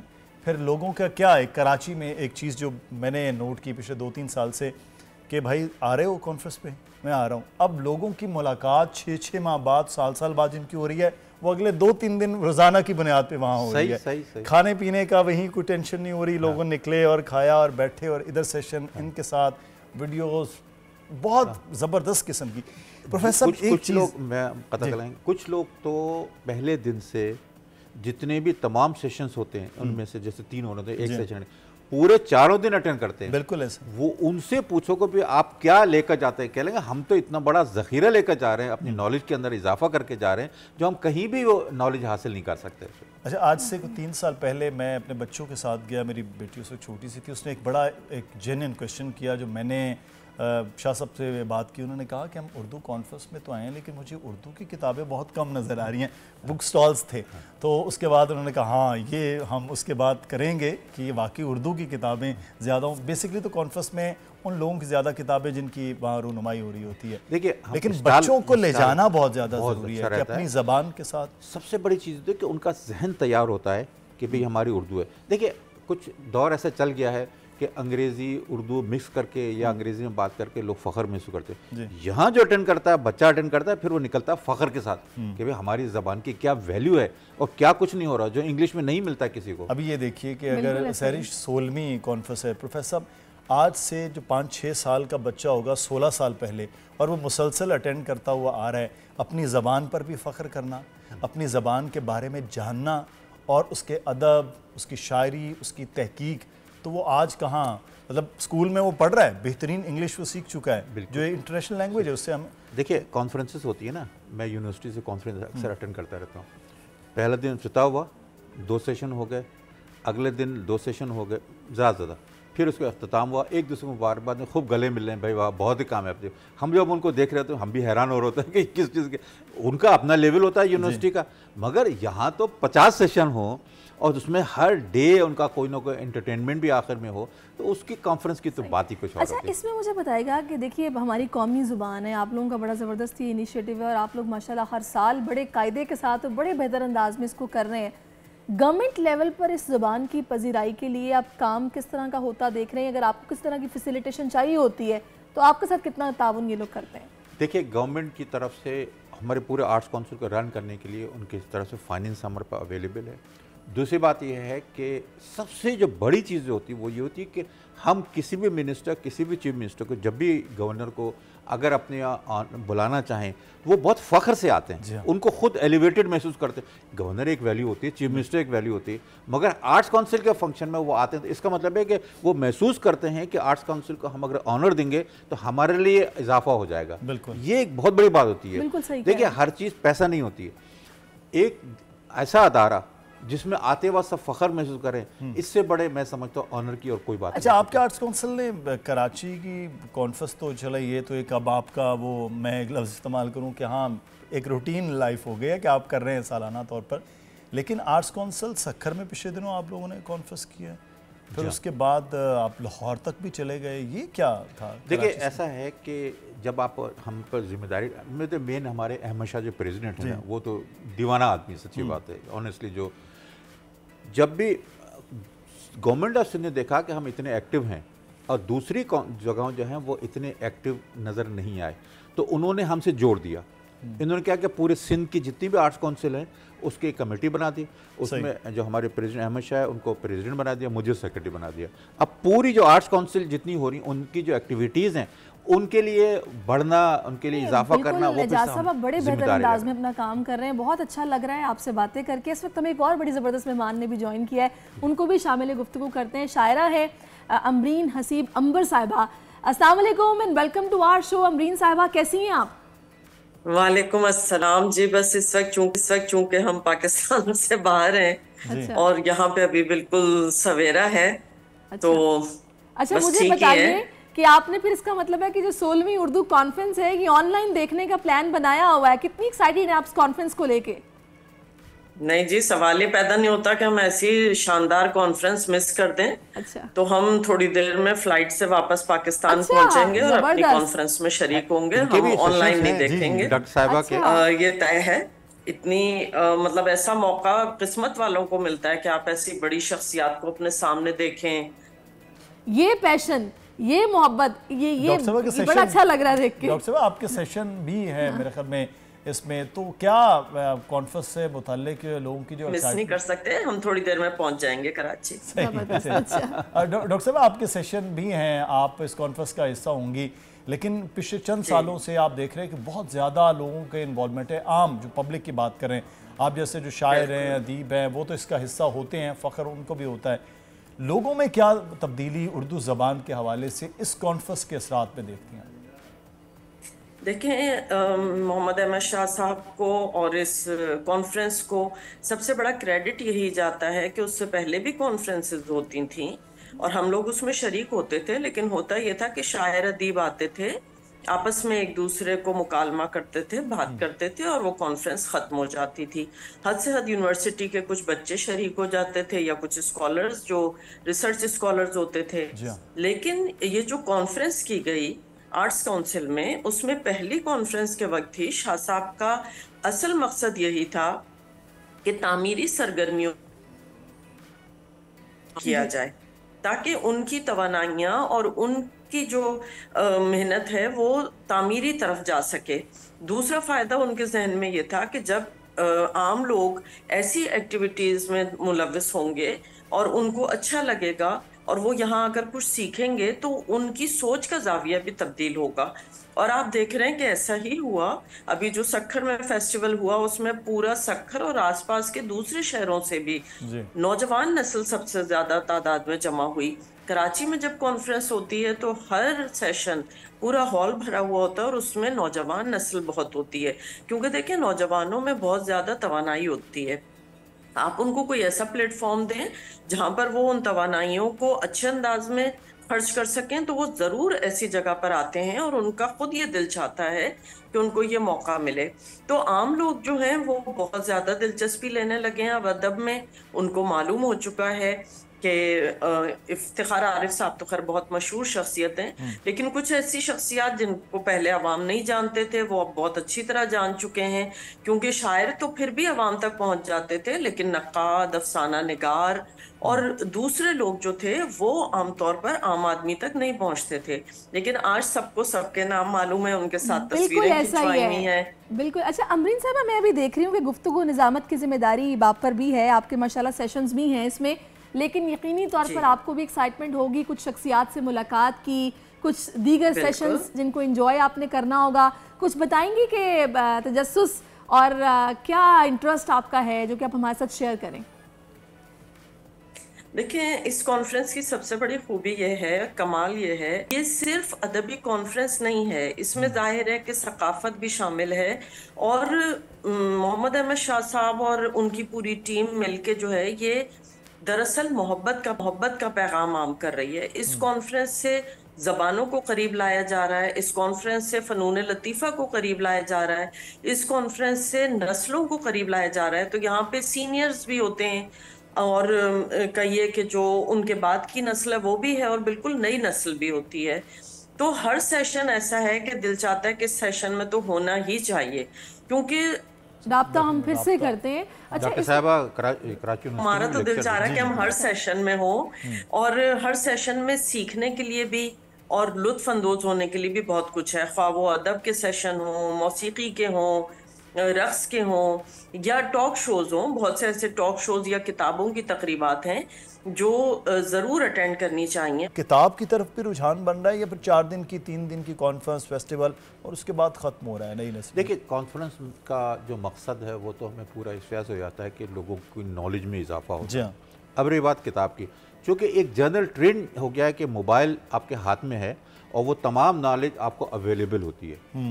अखबार, पहले एक अखबार आता था तो एक लगता था उसको पढ़ने में वक्त लगता था, अब एक क्लिक और अब यह है कि एक क्लिक पे मौजूद है। अखबार पढ़ते भी है, उसका एक नशा अलग होता है अखबार से पढ़ने का, और उसका अलग होता है। किताब आपके सराहने हो, अगर आप पढ़ते पढ़ते सो जाए, आदत बन जाए आपकी, तो आप किताब जरूर पढ़ेंगे। मगर अब चूँकि ट्रेंड चेंज हो गया, हर चीज़ आपको ईजिली अवेलेबल है, तो इस वजह से ये मोबाइल के अंदर जो चीज़ें आ गई हैं उसकी वजह से भी ये पढ़ने का रुझान ज़रा कम हुआ, इन जनरल पूरी दुनिया में कम हुआ है इसके। एजाज साहब, मुझे ये बताएगा कि आप लोगों ने सारे मौजू जो है उन्हें कवर करने की कोशिश की है इस एक कॉन्फ्रेंस के अंदर।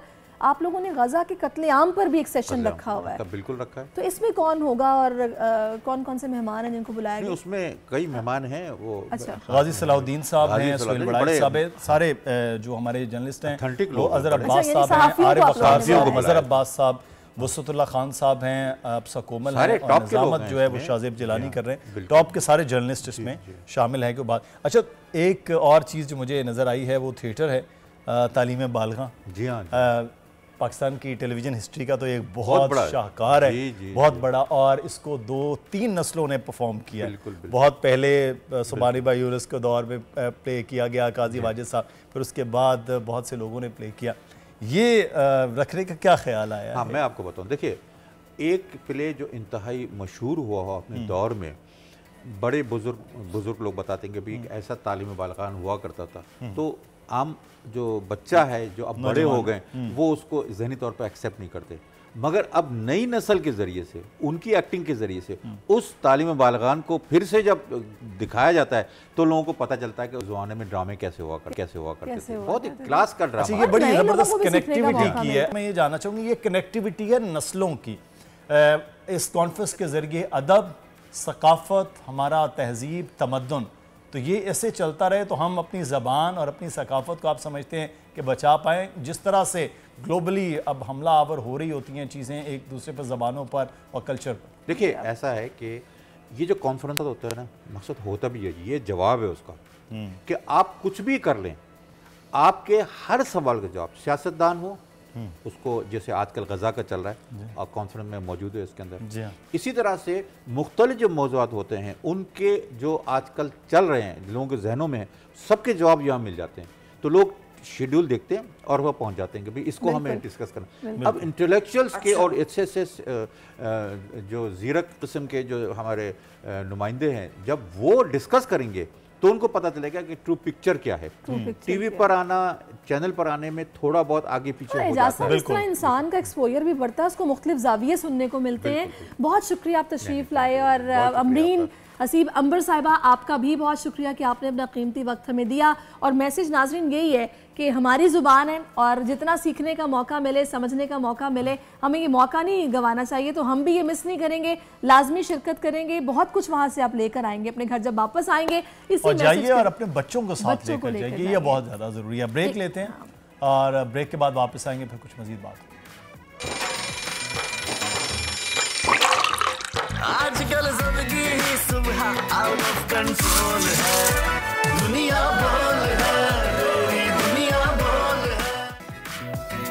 जी वेलकम बैक नाजरीन। और इस वक्त हमें बड़े ज़बरदस्त मेहमान जो कि बड़ी अच्छी अच्छी खबरें लेके आते हैं हमें ज्वाइन कर चुके हैं। चेयरमैन है होलसेल ग्रॉसरीज के इस वक्त रऊफ साहब, बहुत शुक्रिया आपकी आमद का।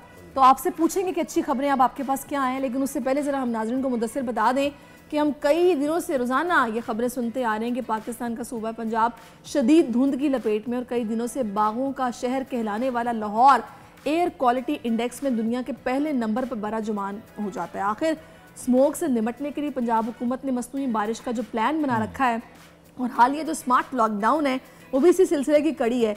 तो गुज़श्ता रोज़ होने वाली हल्की बारिश से लाहौर की फ़ज़ाई आलूदगी में अच्छी खबर यह मुदस्सिर कुछ कमी रिकॉर्ड की गई है, लेकिन इनकी वजूहात क्या हैं ये भी हम बात करें, इनका हल कैसे मुमकिन है, बात करेंगे। इस वक्त हमारे साथ मौजूद हैं बिलाल अफजल साहब, निगरान वज़ीर माहौलियात पंजाब हैं। बहुत शुक्रिया बिलाल साहब, आपके वक्त का। धुंध है, इस वक्त स्मॉग है, पंजाब हुकूमत कई शहरों में स्मार्ट लॉकडाउन की भी अब बात कर रही है, लेकिन बहुत से शहरों के हवाले से खबरें आ रही हैं कि जो ईंटों के भट्टे हैं वो भी चल रहे हैं, फैक्ट्रियां वो भी धुआं छोड़ रही हैं, लेकिन सिर्फ स्कूल और मार्केटें बंद करके क्या हासिल हो पाएगा?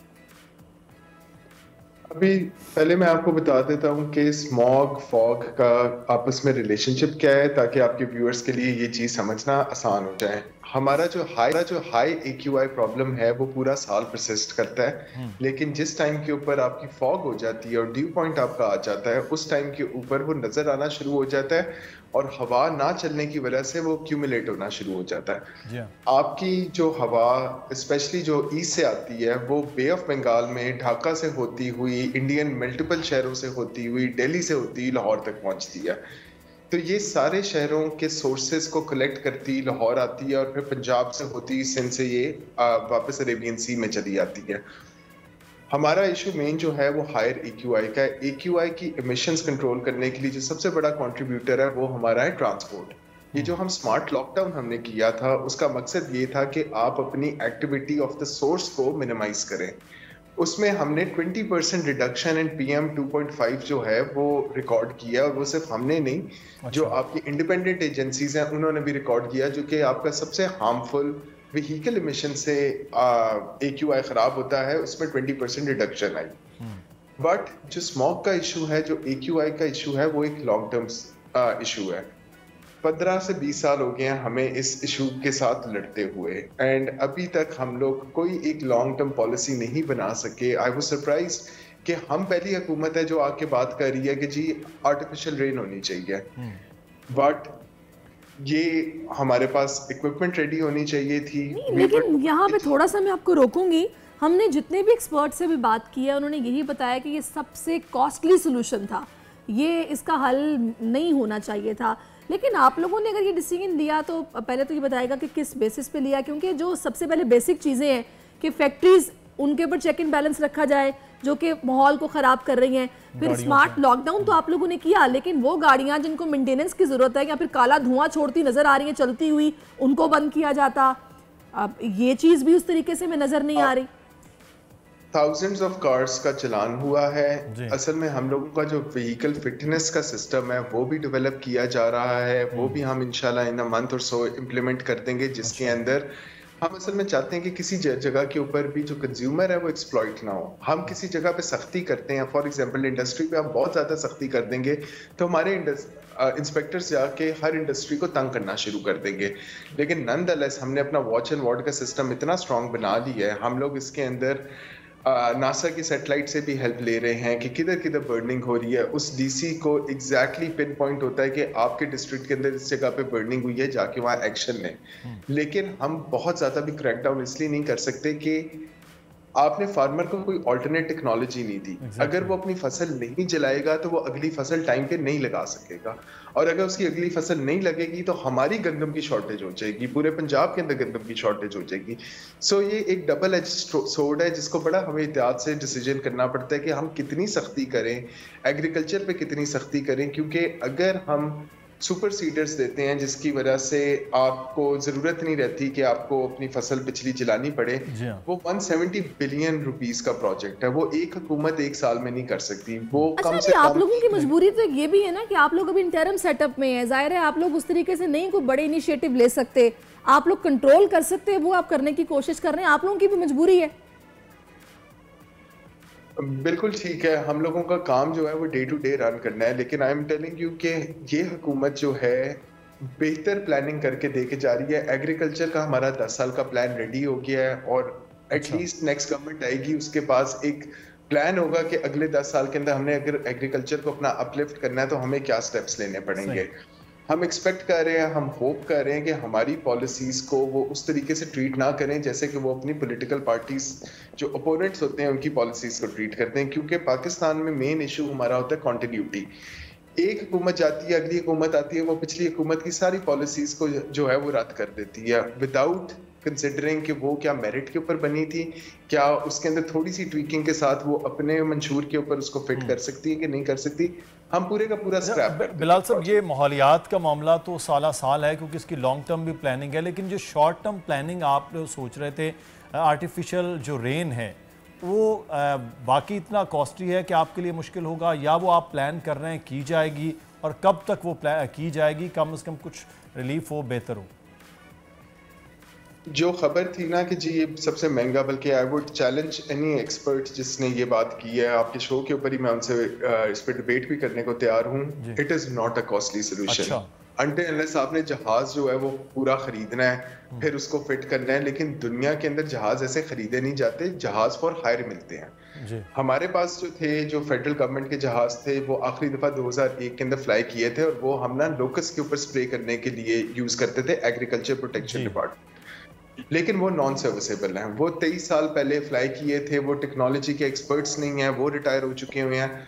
अब हम लोगों ने जो है वो यूएई गवर्नमेंट और चाइना को लिखा है कि जी आप लोगों ने जिधर से किया था तो वो जहाज हमें लैंड कर दे।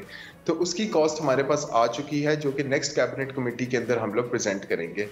जहाज का पर आवर आपका रेंट होता है। अब डिपेंडिंग कि वो अगर यूके से जहाज चलता है और यहाँ तक आता है तो उसको 7 घंटे लगेंगे यहाँ आने के लिए। अगर $10,000 पर आवर वो चार्ज करता है तो $70,000 उसके यहाँ आने।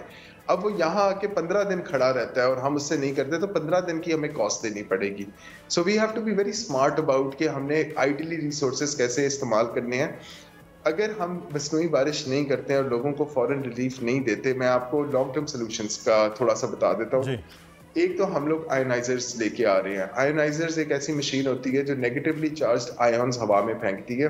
अच्छा। और जो आपके सस्पेंडेड डस्ट पार्टिकल्स और स्मोक पार्टिकल्स होते हैं उसको अट्रैक्ट करती है, हैवी होती है और सेटल डाउन कर देती है।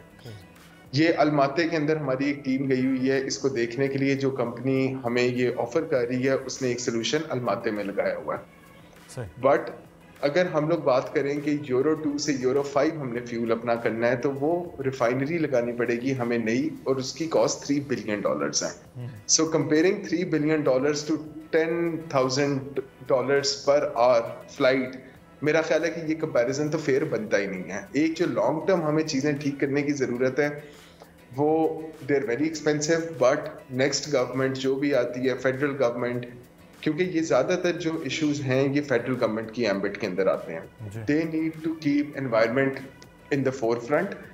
एंड मीडिया से भी मेरी ये रिक्वेस्ट है कि आप लोग सिर्फ हाई AQI की सिर्फ तब बात ना किया करें जबकि वो नजर आना शुरू हो जाए। AQI तो हमारा पूरा साल खराब होता है। बिल्कुल, इससे पहले भी ये बात होनी चाहिए। अच्छा, मैं ये चाहूंगी, आपने ये सारी जो सोल्यूशंस हैं लॉन्ग टर्म शॉर्ट टर्म बता दिए, अवाम के लिए क्या एहतियात है या उनकी अवेयरनेस के लिए आप लोग क्या कर रहे हैं ये भी जरा बता दीजिए। आपको मास्क लगाना चाहिए, स्पेशली सेंसिटिव ग्रुप्स, बच्चे, बूढ़ों को बहुत एहतियात करनी चाहिए। आप सिर्फ अपना एक्सपोजर बाहर का रखें इतना जितना कि एब्सोल्युटली नेसेसरी हो। सही। लेकिन राइट नाउ अब AQI हमारा 120-130 की रेंज में 9 AM का मैं रिपोर्ट देख रहा था तो आई हुई थी। तो right now it's not an issue. लेकिन जिस तरीके से आप वेदर चेक करते हैं घर से निकलते हुए कि आप कैसे कपड़े ड्रेसअप करें, आपको अपना AQI भी चेक करना चाहिए और उसके हिसाब से आपको अपना मास्क पहनना चाहिए, अपनी कम्यूट कम करनी चाहिए। आप अगर मोटरसाइकिल पे जाते हैं तो आप कोशिश करें कि उस दिन पब्लिक ट्रांसपोर्ट इस्तेमाल करें ताकि आपका एक्सपोजर मिनिमम से मिनिमम हो। सही, ये बहुत ज़्यादा ज़रूरी है कि एयर क्वालिटी इंडेक्स घर से चेक करें। मास्क का इस्तेमाल करना बहुत ज़्यादा ज़रूरी है। गैर ज़रूरी तौर पर जो बाहर निकल रहे हैं उसके लिए भी मुझे लगता है कि स्मार्ट लॉकडाउन वाला काम बहुत अच्छा हुकूमत ने किया है, क्योंकि हम वीकेंड्स पे जिस तरह से बाहर निकल के एक एक गाड़ी में एक एक दो दो लोग, और फिर जिस तरह माहौल ख़राब कर रहे हैं। लाहौर शहर के इर्द गिर्द हम देखते हैं जहाँ फसलें खूबसूरत फील्ड्स होती थी, वहाँ आप कंक्रीट के पूरी इमारतें और टाउन प्लानिंग वो नज़र आ रही है। बहुत शुक्रिया बिलाल अफजल साहब हमारे साथ मौजूद थे, बड़े यंग और एनर्जेटिक हैं जी, निगरान हुकूमत में। और ये ज़रूरी है कि ख्याल रखना अपना, वरना तो कुछ से कुछ हो रहा है। एक और खबर बड़ी पाकिस्तान के हवाले से अच्छी आई है। पाकिस्तान दुनिया भर में सबसे सस्ता तरीन मुल्क है। ये वैसे हैरान हमें नहीं खबर लगता वैसे, ये ना पता नहीं लोगों को लगता है ये हम नहीं, वर्ल्ड स्टैटिस्टिक्स की रिपोर्ट है जिसमें ये बताया गया है कि जनाब स्टैटिस्टिक्स के मुताबिक जो पाकिस्तान है वो सस्ता तरीन मुल्क है। जाने कैसे रोज़मर्रा अशिया, ग़िज़ा, रिहाइश पाकिस्तान को सस्ता मुल्क बनाती हैं। रिपोर्ट में पाकिस्तान का शुमार उन ममालिक में है जिनके रिहायशियों के पास ज़िंदगी की बेहतर सहूलियात हैं, और आलमी इदाद-ओ-शुमार के मुताबिक 2022-23 में महंगाई की शरह दर्ज झेल है। वेनेज़ुएला में 398%, शाम में 252%, लबनान में 139%, जबकि तुर्की में 47.83%, मिस्र में 36.5%, पाकिस्तान में 26.89% महंगाई है। तो यानी कि इस लिहाज से जो पाकिस्तान है वो सस्ता तरीन मुल्क है, जो कि मुझे हंसी आ रही है वैसे। नहीं, वो सस्ता तरीन मुल्क जो है, अच्छा इसमें चीज़ को थोड़ा सा ट्विस्ट इससे होता है कि इंटरनेशनली जब ये मॉनिटर होता है अकॉर्डिंग टू डॉलर प्राइस, तो वहाँ पर बैठे हुए जब वो कोई गोरे आते हैं वो कहते हैं $1 देंगे और उस डॉलर के बदले में इतनी चीज़ें उनको मिल जाएंगी, तो वो परेशान थोड़ा सा हो जाते हैं। लेकिन हम वही 285 रुपए के हिसाब से डॉलर की करते हैं। तो इसी पे बात करने के लिए ना इस वक्त रऊफ भाई भी हमारे साथ ही मौजूद हैं, जिनका ताल्लुक ही जनाब डेली जो रोज़मर्रा की चीज़ें हैं ना उनके साथ है कि क्या इनके भाव ताव चल रहे हैं। वाकई सस्ता मुल्क है हमारा, हम बड़े खुशनसीब हैं। मैं देखा ना, आपने $2 में आपने माश की दाल ली, अच्छा तो बराबर है, सस्ता है। तो $2 हम डॉलरों में कमा थोड़ी रहे हैं। देखिए माश की दाल आपने ली 600 रुपए किलो, आपने $2 में ले ली, सही, तो बात खत्म हो गई ना। असल में हमारे यहाँ जो आप महंगाई कर रही हैं वो अपनी जगह पे बेरोजगारी बहुत ज़्यादा है। जो हमारी तनख्वाहें हैं ना लोगों की वो इतनी कम है कि वो बिजली का बिल अभी जो आया रिसेंटली घरों में, जो गरीब लोग या मिडिल तबका है 25,000 32,000, बोले 2 पंखे चला रहे हैं, 4 लाइट चला रहे हैं, वो तो नहीं अफोर्ड कर पा रहे, वो तो महंगाई से रोएंगे। बिल्कुल, हमारे यहाँ रोज़गार का कोई सिस्टम ही नहीं बना है। अभी आज मैं आपसे ये कहता हूँ कि जो होलसेल में जो आप चीज़ लेने जा रहे हैं, मुझे आप ये बता दें ये रिटेल बेस पे क्यों कमी नहीं आती, मुझे आप कोई बता दें, कोई सवाल का जवाब बताए इधर। मैं ये कहता हूँ कि होलसेल में क्या रेट बताएं ना कुछ चीज़ों के, जो होलसेल में आप जैसे माश की दाल, जिसे हमारी बहन बता रही हैं 480 रुपए है हमारे पास, आपके पास बाजार में 600 रुपए है, ये 600 रुपए। देखे ना, मैं आप 585 रुपए। देखिए मैं आप बात सुने, ये मसूर की दाल 290 रुपए है। जैसे आप आटा जो 140 तक पहुंच चुका था, उस पर अमल दरामद हम नहीं करवाया था कमिश्नर से कह के, और आला हुकाम से बात हुई थी, तो ये 119 रुपए में आज है और मैंने 160 रुपए लिया। और आप चीनी देखें 119 रुपए हो गई है। कमी तो हुई है, लेकिन ये होलसेल में है ना। देखें मेरी बात आप समझें, रिटेल पे जब तक डायरेक्ट कंज्यूमर 1 किलो, आधा किलो या 5 किलो वाला उस पे अगर अटैक नहीं हुआ और उस पे अमल दरामद नहीं हुआ, मैं तो ये कहता हूँ कि जुर्माने भी हैवी होने चाहिए और सील कर दी जाए दुकानें, कि इस तरह ये लूटमारी थोड़ी हो सकती है। 10% एक दुनिया का निज़ाम है कि किसी का रेशो अगर नफ़े का बनाएंगे तो होलसेल से 10% ऊपर ले सकता है वो, 11% नहीं ले सकता। लेकिन दुकानदार से जब भी ये बात हो, चाहे वो रेडी पे ठेले पे हो, चाहे वो दुकान पे हो, वो कहते जी पीछे से, यानी कि आप लोग महंगा दे रहे हैं। कहते जब वो पीछे से महंगा आ रहे हैं, मुझे बताएं मैं कमिश्नर रेट पे कैसे दे सकता हूँ? मैं आपको बताऊं, कमिश्नर रेट पे क्या अंडे बिक गए, कमिश्नर रेट पे क्या दालें बिक गई, कमिश्नर रेट पे क्या चीज़ें बिक गई हैं? नहीं बिकी हैं। अमल दरामद करवाना 35 तो ऐसी हैं सिर्फ, और हमारे पास है क्या DC 4, एक कमिश्नर, और ये इस तरह ये 3.5 करोड़ आबादी को संभाल लेंगे क्या? हर जगह की एक कंप्लेंट सेंटर होना चाहिए कि ये कंप्लेन है फला दुकान की। अच्छा, जब जाके अमल दरामद मुझे ये बताएगा, हम ये सुनते हैं जी पेट्रोल की कीमत कम हो गई, या फिर कहा जा रहा है कि 7 रुपए कम हो जाएंगे। पेट्रोल बढ़ता है तो जनाब चीजें महंगी हो जाती हैं, पेट्रोल सस्ता होता है चीजें सस्ती नहीं होती। देखिए मैं आपसे बताता हूँ कि ये जो पेट्रोल के हिसाब से, डीजल के हिसाब से इतनी कमी वाकई होनी चाहिए जितनी हो रही है, लेकिन नहीं होती है। यहाँ हर बंदा माफिया बना हुआ है। मैं आपको सही बताऊँ, शुगर माफिया, वीट माफिया, ये आपका ये ट्रांसपोर्टेशन माफिया, आप जहाँ भी जाएंगे, चावल माफिया, कहाँ नहीं है। एलीट क्लास के लिए पाकिस्तान बनाया 10,000 आदमियों के लिए, मैं आपको गिनवा सकता हूँ, जिसमें MNA, MPA सभी गिनवा दूंगा आपको मैं, उनके रिश्तेदार, उनके लिए पाकिस्तान बनाएंगे। आप गरीबों के लिए क्या बनेगा? मैं ये तो एक साल लेकिन की, आप तो ये कह रहे हैं ना कि 480 रुपए वाली 585 रुपए में बिक रही, फिर तो वो एलीट्स की बजाय वो तो आम दुकानदार इतना पैसा ले रहे हैं, 100 रुपया 100 रुपये किलो ले रहा है, पर तो फिर तो ले रहा है वो तो 10,000 खानदानों से भी बल्कि ज्यादा ले रहा है, 120 रुपए।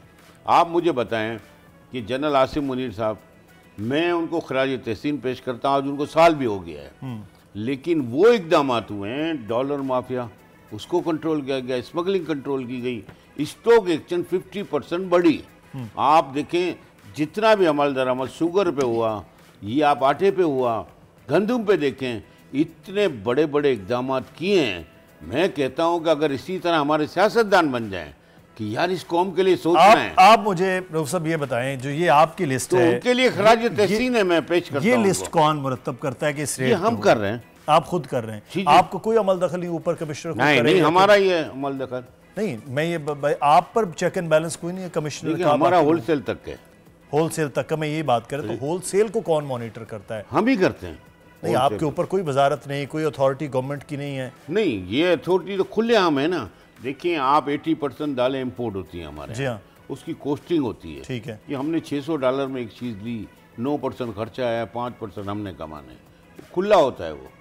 चावलों में भी यही रेट है कि चावल के जो आर्टिफिशियल अभी रेट बढ़े हैं, अब चावल तो पाकिस्तान में, देखिए आप मेरी बात सुने कि 250 रुपये किलो उसकी कीमत हो चुकी थी, अभी रिसेंटली 50 रुपये बढ़ गए। मैं ये आज कहता हूँ 400 तक गया चावल तो, कि 400 तो आप रिटेल में बात कर रही हैं ना, मैं आपसे ये कहना चाह रहा हूँ कि ये चावल है ना, उसके भी कुरब स्टॉक हो जाता है 1-1 अरब रुपए का। उन जखायर पे भी अभी माफिया हाथ डाले, उनको पकड़े। ये चीनी माफिया क्या है? होलसेल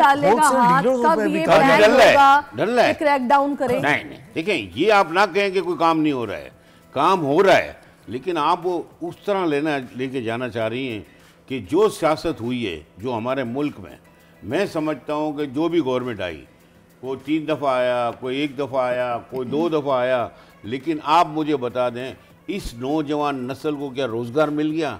क्या उनको मेडिकल मिल चुकी है? क्या उनको? मुझे बताएं, मुझे आप बिल्कुल सही है, ये गवर्नमेंट का काम। एक मिनट मुद्दस्सिर, मैं मार्केट गई चिकन लेने के लिए, ठीक है, उसने मुझे बोला जी कमिश्नर साहब की तरफ से ये नोटिस आ गया है, आज के बाद 500 रुपए से बढ़ के कोई नहीं बेचेगा, जो बेचेगा उसकी दुकान को सील कर देंगे।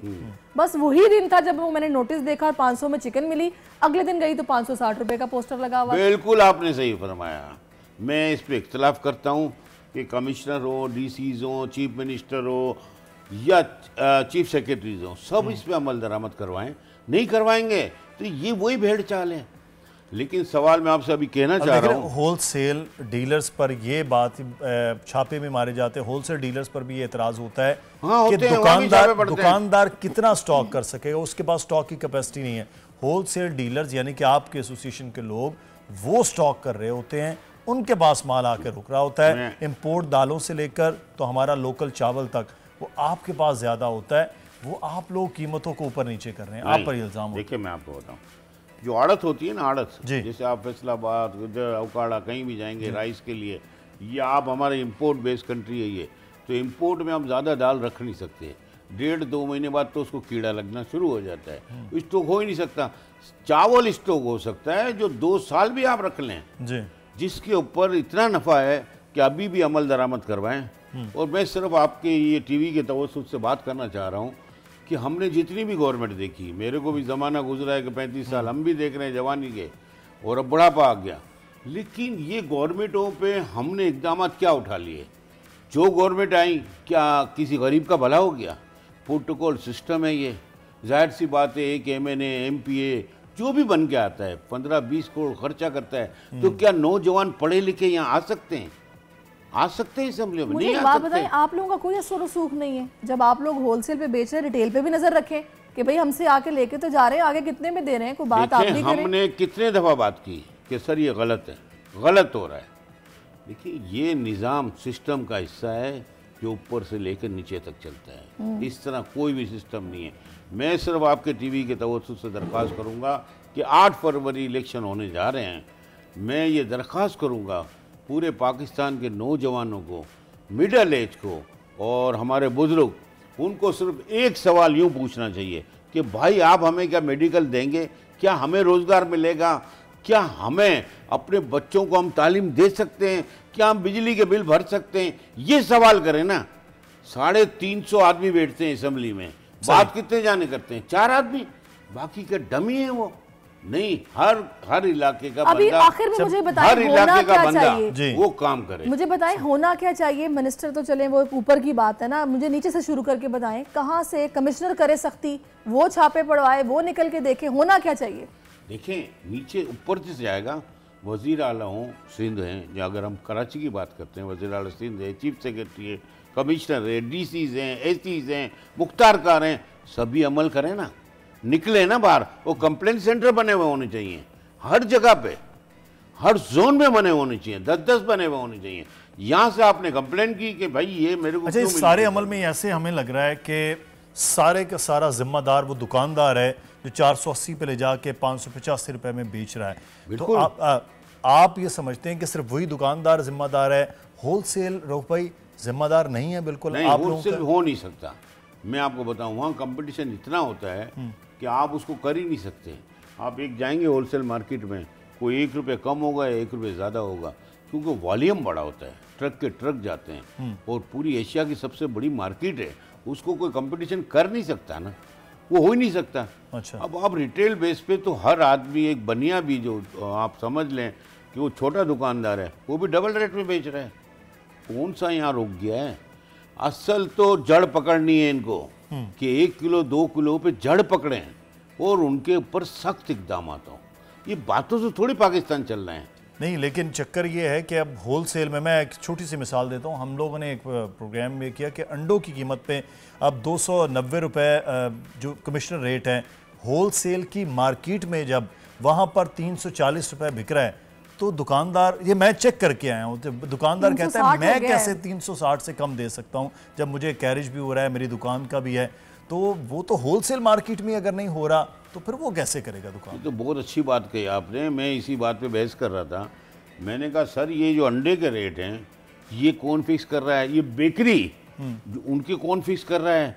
ये मुझे बताएं कि जो हम लेने निकलते हैं कोई चीज़ सभी महंगी है, तो आप रिटेल पे क्यों कंट्रोल नहीं करवा रहे? होलसेल पे नहीं हो रहा? कंट्रोल होना बहुत जरूरी है रिटेल पे, और इस पर एसीज, कमिश्नर्स, डीसीज, इन सबको मिलकर काम करना पड़ेगा तो ही बेहतरी आ सकती है। अल्लाह करे। पाकिस्तानी बनना पड़ेगा पहले। मैं आपको बता दूं, पाकिस्तानी अगर 5 साल के लिए 5 साल के लिए किसी गवर्नमेंट को मुंतखब कर रहे हैं हम, तो मैं दरखास्त करूंगा, चाहे कोई भी जमात हो, हमारा सियासत से कोई वास्ता नहीं है, लेकिन नौजवान भी सोचें कि हमने वोट कहाँ डालना है। बिल्कुल, ये बहुत शुक्रिया आपका रऊफ भाई, आप हमारे साथ मौजूद रहे हैं।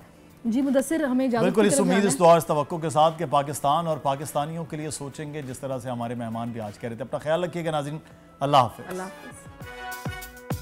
आजकल ज़िंदगी ही सुबह आउट ऑफ कंट्रोल है, दुनिया बोल है, दुनिया बोल है। सब्सक्राइब करें और बेल दबाएं ताकि कोई खबर रह न जाए।